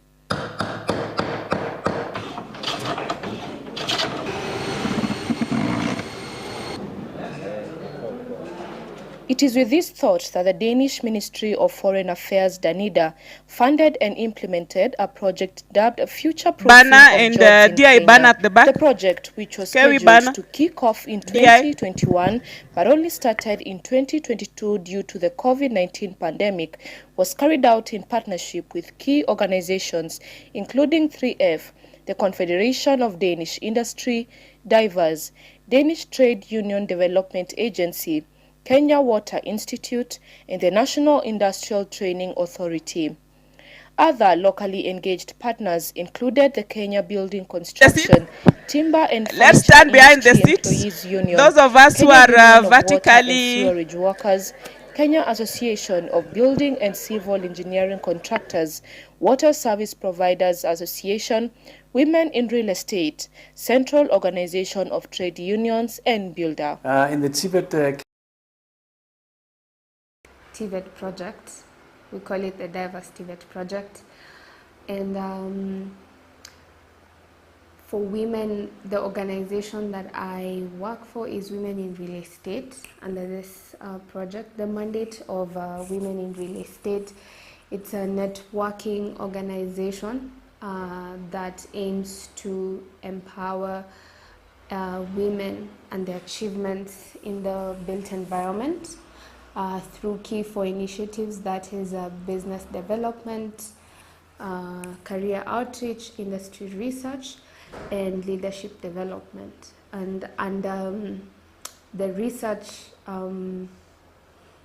industry research is where really we put that component in the project. So we learned about the project last year. Early last year, the talks really began early last year through our sister partner, that's Builder. And we came and started our involvement in the project from August last year, but the implementation started in December of last year, and also now with the schools in January of this year. So our mandate in the project was to ensure gender responsive recruitment and training and learning environment through partnering with 2 schools, and that is NITA, where we did our study majorly, and with the participation of KEWI. The objective was to help this TVET institutions in terms of the gender recruitment training and learning environment through a research study. So we had a team, a research team that did the study from January, and we just finished the study in September. So how we're able to do this is through what we call a stepwise diversity development. And that is first establishing a relationship with the school, and we were able to meet the stakeholders at both NITA and KEWI. And after that, we were able to do what we call a gender screening, and that is really identifying the status quo at the school, what are the issues that the schools were facing. And after that, the issues that we had identified during the gender screening, now we teased them out and we took them out and subjected them to a baseline survey, and that is just now an in-depth analysis into the issues that we had identified at the school. And the baseline study, we're looking through this, the learning environment, we're able to also see what is the status quo of the gender, and also just how is the school, what are the policies. Also we're able to look at the policies of the schools, majorly at NITA and even at KEWI, to to see how is it that what is the gender, what are the gender issues, or really what are the issues in the school that can be mainstreamed. And we're also able to look at access and recruitment, and we're also able to look at the facilities, and also we're able to look at the students and staff facilities. So after we did the baseline survey, what now followed was an analysis, and this involved the schools, also both NITA and also KEWI, in terms of analyzing what issues, to be taken up and what recommendations. And we're able to do this through also what we call a training of trainers. And this focused majorly on KEWI, because remember, our major focus was really at NITA. And so it was also important to also have a training of trainers seminar, which we held for 2 days, to be able first to train KEWI on what were the processes and the procedures that we had identified during the baseline survey, and more importantly, through what we call a pairwise ranking tool, to be able to prioritize the recommendations and also to see the findings with the input from both schools. So with that, we the attainment of the Vision 2030.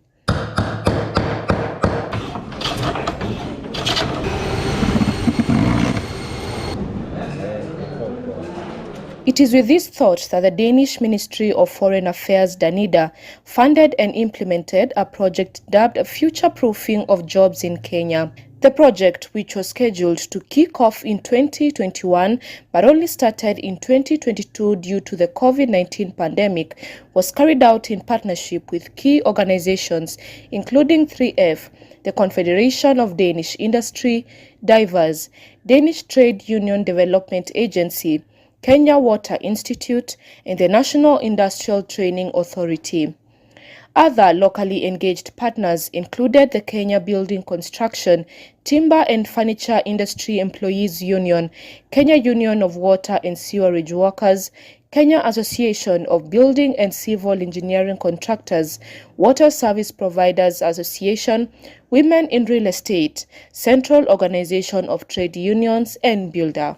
In the TVET Kenya project, what we bring to the table is the Danish model for TVET and apprentices, and that's very much based on dual learning.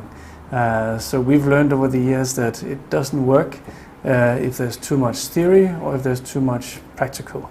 So we found a good balance by which the students and the apprentices, they go forth and back between school and the workplace in their apprenticeship. That way the output and the quality of the graduates are much higher.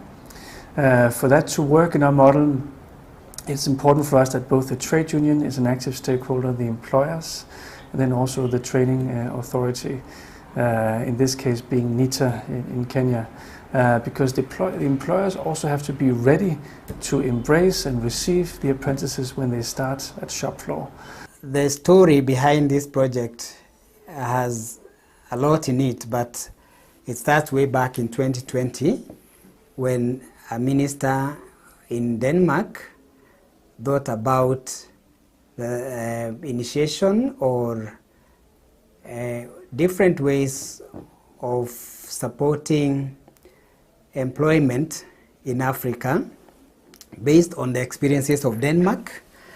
And so he set up a committee of experts to look into different themes on how Denmark experiences can be used in a way to promoting employment in African countries. From the inception, I participated in the project both at the design level and at the implementation level. We have had a very successful program in that it will impact the students, especially the artisans, positively. In our previous engagements, we have not had a serious focus on gender, and also the green aspects of water. When it comes to the project that we are talking about right now, the Kenya TVET project, it really came in at the right time where the country is really pushing for the young people to embrace the hands-on skills. Again, in the project, NITA has been the main partner in training. The intention of us now getting into training in this area is just to revamp the skill sets for the building construction sector. And this has given a lifeline to the youth, the Kenyan youth that have taken part in the project. And we have seen great transformation happen. We received young Kenyans with the Kenya Certificate of Secondary Education, Kenya Certificate of Primary Education. Some of them who have been trying to practice their skills in the construction sector without formal training. So when they got a chance to be in the project, it has been a real game changer. During the enrollment period, the project ensured it attracted both genders equally for all the trade areas. As one of the project objectives, we have been able to do a lot, especially in terms of gender, being the coordinator for gender activities. Actually, we've seen great milestones, and there are many things that we have learned, especially when it comes to supporting female students in the male-dominated areas. These are technical courses that are believed to be very hard or are so much involving. So what are some of the key takeaways for the project in terms of for us at WIRE is one from the report, and the report is a detailed report that we came up with as a result of the research study, is recommendations in terms of gender related governance in the TVET schools at KEWI and NITA, and also just gender policies in terms of how can the gender policy, if the framework is existing in a TVET institution, or if it's not there, what are the necessary people first to be involved. We found that most of the gender related policies, really, they also, in terms of even participation, most of the students are not aware that there is a policy.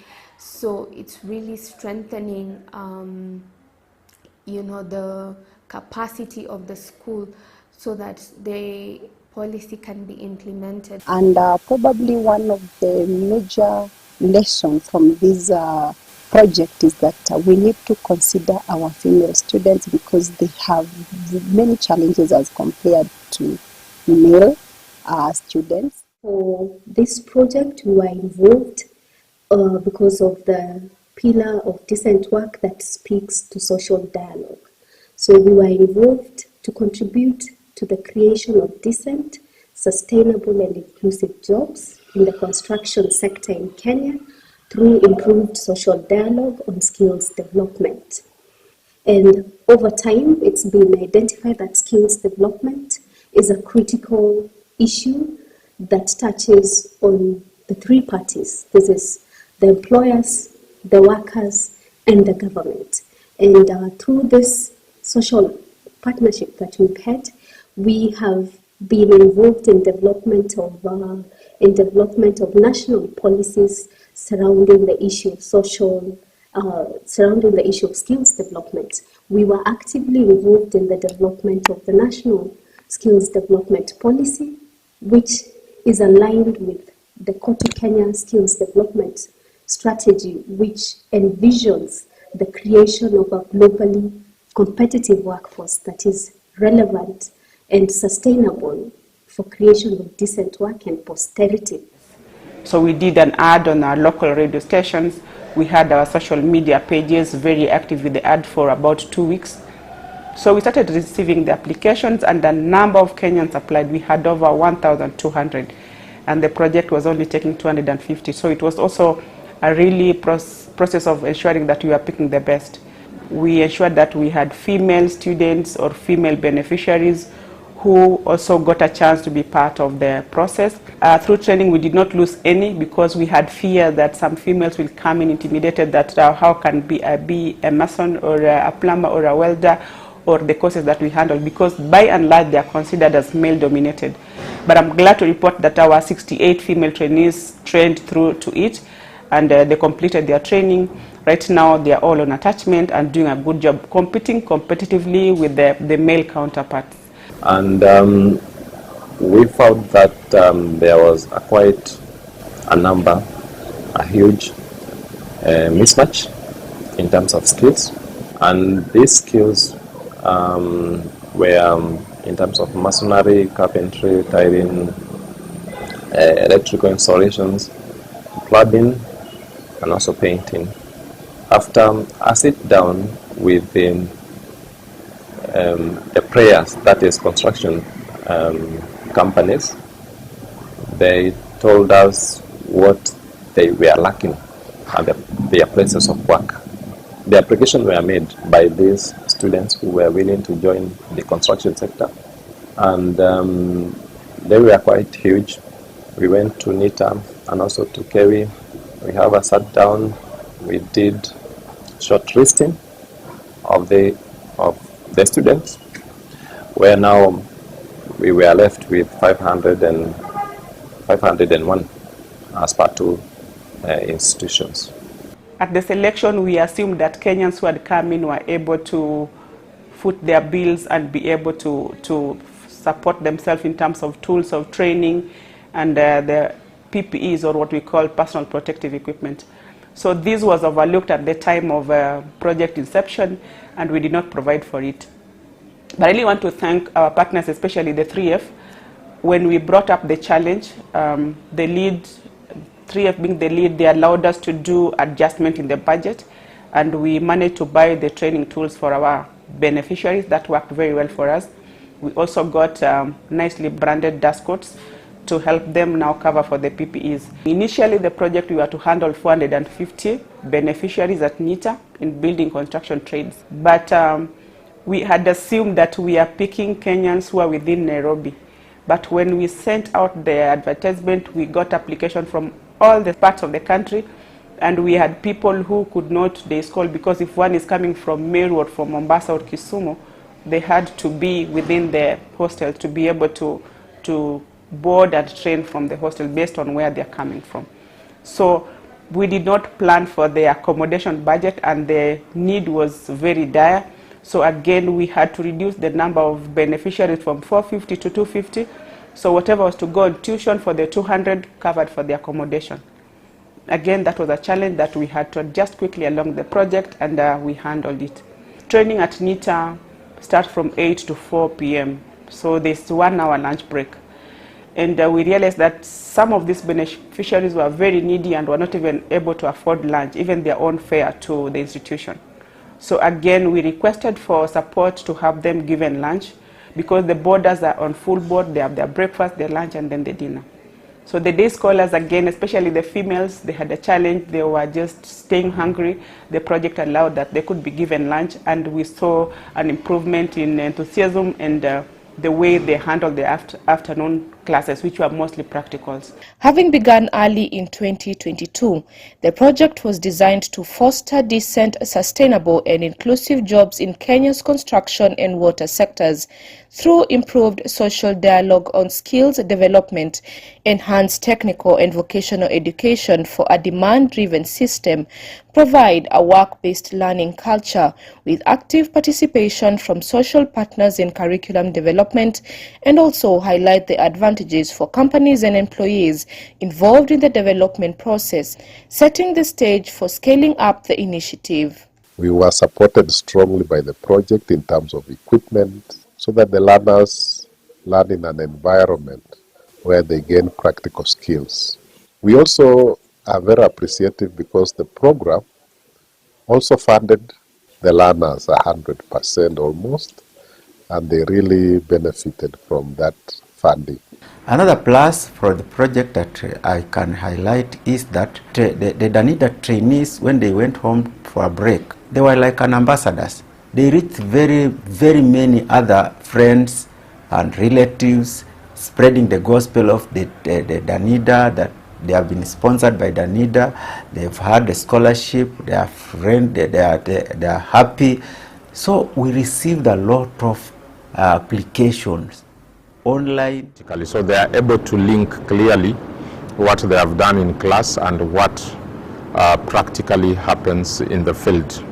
And at the same time, they also get mentorship, because we have the other 64 skilled employees who also their skills has been upgraded. For us, this is a very, very important collaboration with our Danish partners, Kenya Water Institute. We never imagined that students to such a magnitude would be absorbed. Javerick Omondi and Belinda Apondi are an example of the beneficiaries who were brought on board for the Future Proofing of Jobs in Kenya project and can attest to its impact. And so far, I'm doing my third semester, and it's been a very good program to me. Personally, I've gained a lot. Out there, we used to do random things, but when in class here, we can do some things that we never knew existed, or now we do things professionally, because now we can fix pipes, we can do solar, we can deal with the heavy materials like these ones you see in front of me here. I've been in class for 6 months in NITA Nairobi, and now I'm attached at Enmore Steel Motors for 3 months of attachment. Here we deal with motors. We control everything that runs in this company. That includes motors and all the processes of from scrap to end product of steel. Like this is the control panel, whereby when one of these units lights up, it indicates that the furnace is already heated and it's ready to transfer molten steel to the other production area to make the end products in different sizes. Indeed, the Future Proofing of Jobs in Kenya project, which is set to conclude in December 2023, has indeed been of great impact, with a number of recommendations to the current ongoing TVET reforms. Active engagement of social partners in skills development and employment discourse in Kenya, restructure engagement of private sector in skills gap analysis across different sectors in the industry, integration of the green transition in the TVET curriculum, addressing of gender imbalance in the TVET institutions from an early stage through proactive initiatives such as ambassador calls and making the institutions gender friendly, adoption of dual learning in the Kenyan TVET system for better skills transfer and enhancing access and creation of employment, establishment of uniform guidelines for internship programs, establishment of partnerships between TVET institutions and social partners, both Federation of Kenyan Employers, WASPA and KOTU, together with trade unions in curriculum and training to create awareness among trainees towards decent work. This project has enabled us to have that particular session with our students, where we had water company managers coming into the institution before our students went out for attachment. I believe it has been a plus for the project. Since this needs to be emulated, it's a easy way for our students to be able to be onboarded into industrial attachment work, and hopefully they'll be absorbed after this particular process. So as a project, I give it a plus, and I believe maybe in the next future we'll be able to capture aspects to do with the Denmark model on how best to handle the industrial assessment work for our students. And going forward, I think some of these lessons to be carried along. There is need to continue that kind of a partnership where the TVET would open up their doors to these trade unions and integrate in their curriculum components on training the learners about the role of trade unions, workers' rights, and also what are emerging issues around decent work conditions. In a nutshell, I would say the project has had great impact because between the two institutes there has been training of around 460 students and trainees, both freshers and those who are doing upskilling. And I think that this project has brought a platform for discussion around TVET in Kenya, and it comes with great lessons that can be borrowed can be taken for improving the TVET institutions, but as well as even vocational training colleges can also benefit in a big way from the lessons out of this project. Our achievements or milestones under this program also revolve around policy issues. I'll highlight the key ones. We held a social dialogue forum to explore skilling opportunities, and this forum brought together the key players in the Kenyan labor market. We had Ministry of Labor present in the social dialogue forum. We had the vocational training institutions. We had the National Industrial Training Authority, NITA. We had the Kenya Water Institute, KEWI. We had representation from WASPA and CAPSEC, and it was basically to get a feel of what is it that the industry is demanding in terms of the labor that we supply as the workers in the labor market. We hope that again, our funders, DANIDA, we have done the pilot very well. So we look forward to having now a bigger rollout of the project so that we cover the number that we had initially in mind. We were looking at 450 at the pilot, but we only managed 251. So we appeal to DANIDA to review the pilot report that we'll work on together with the key project partners and have now sustainability probably in another phase of the project.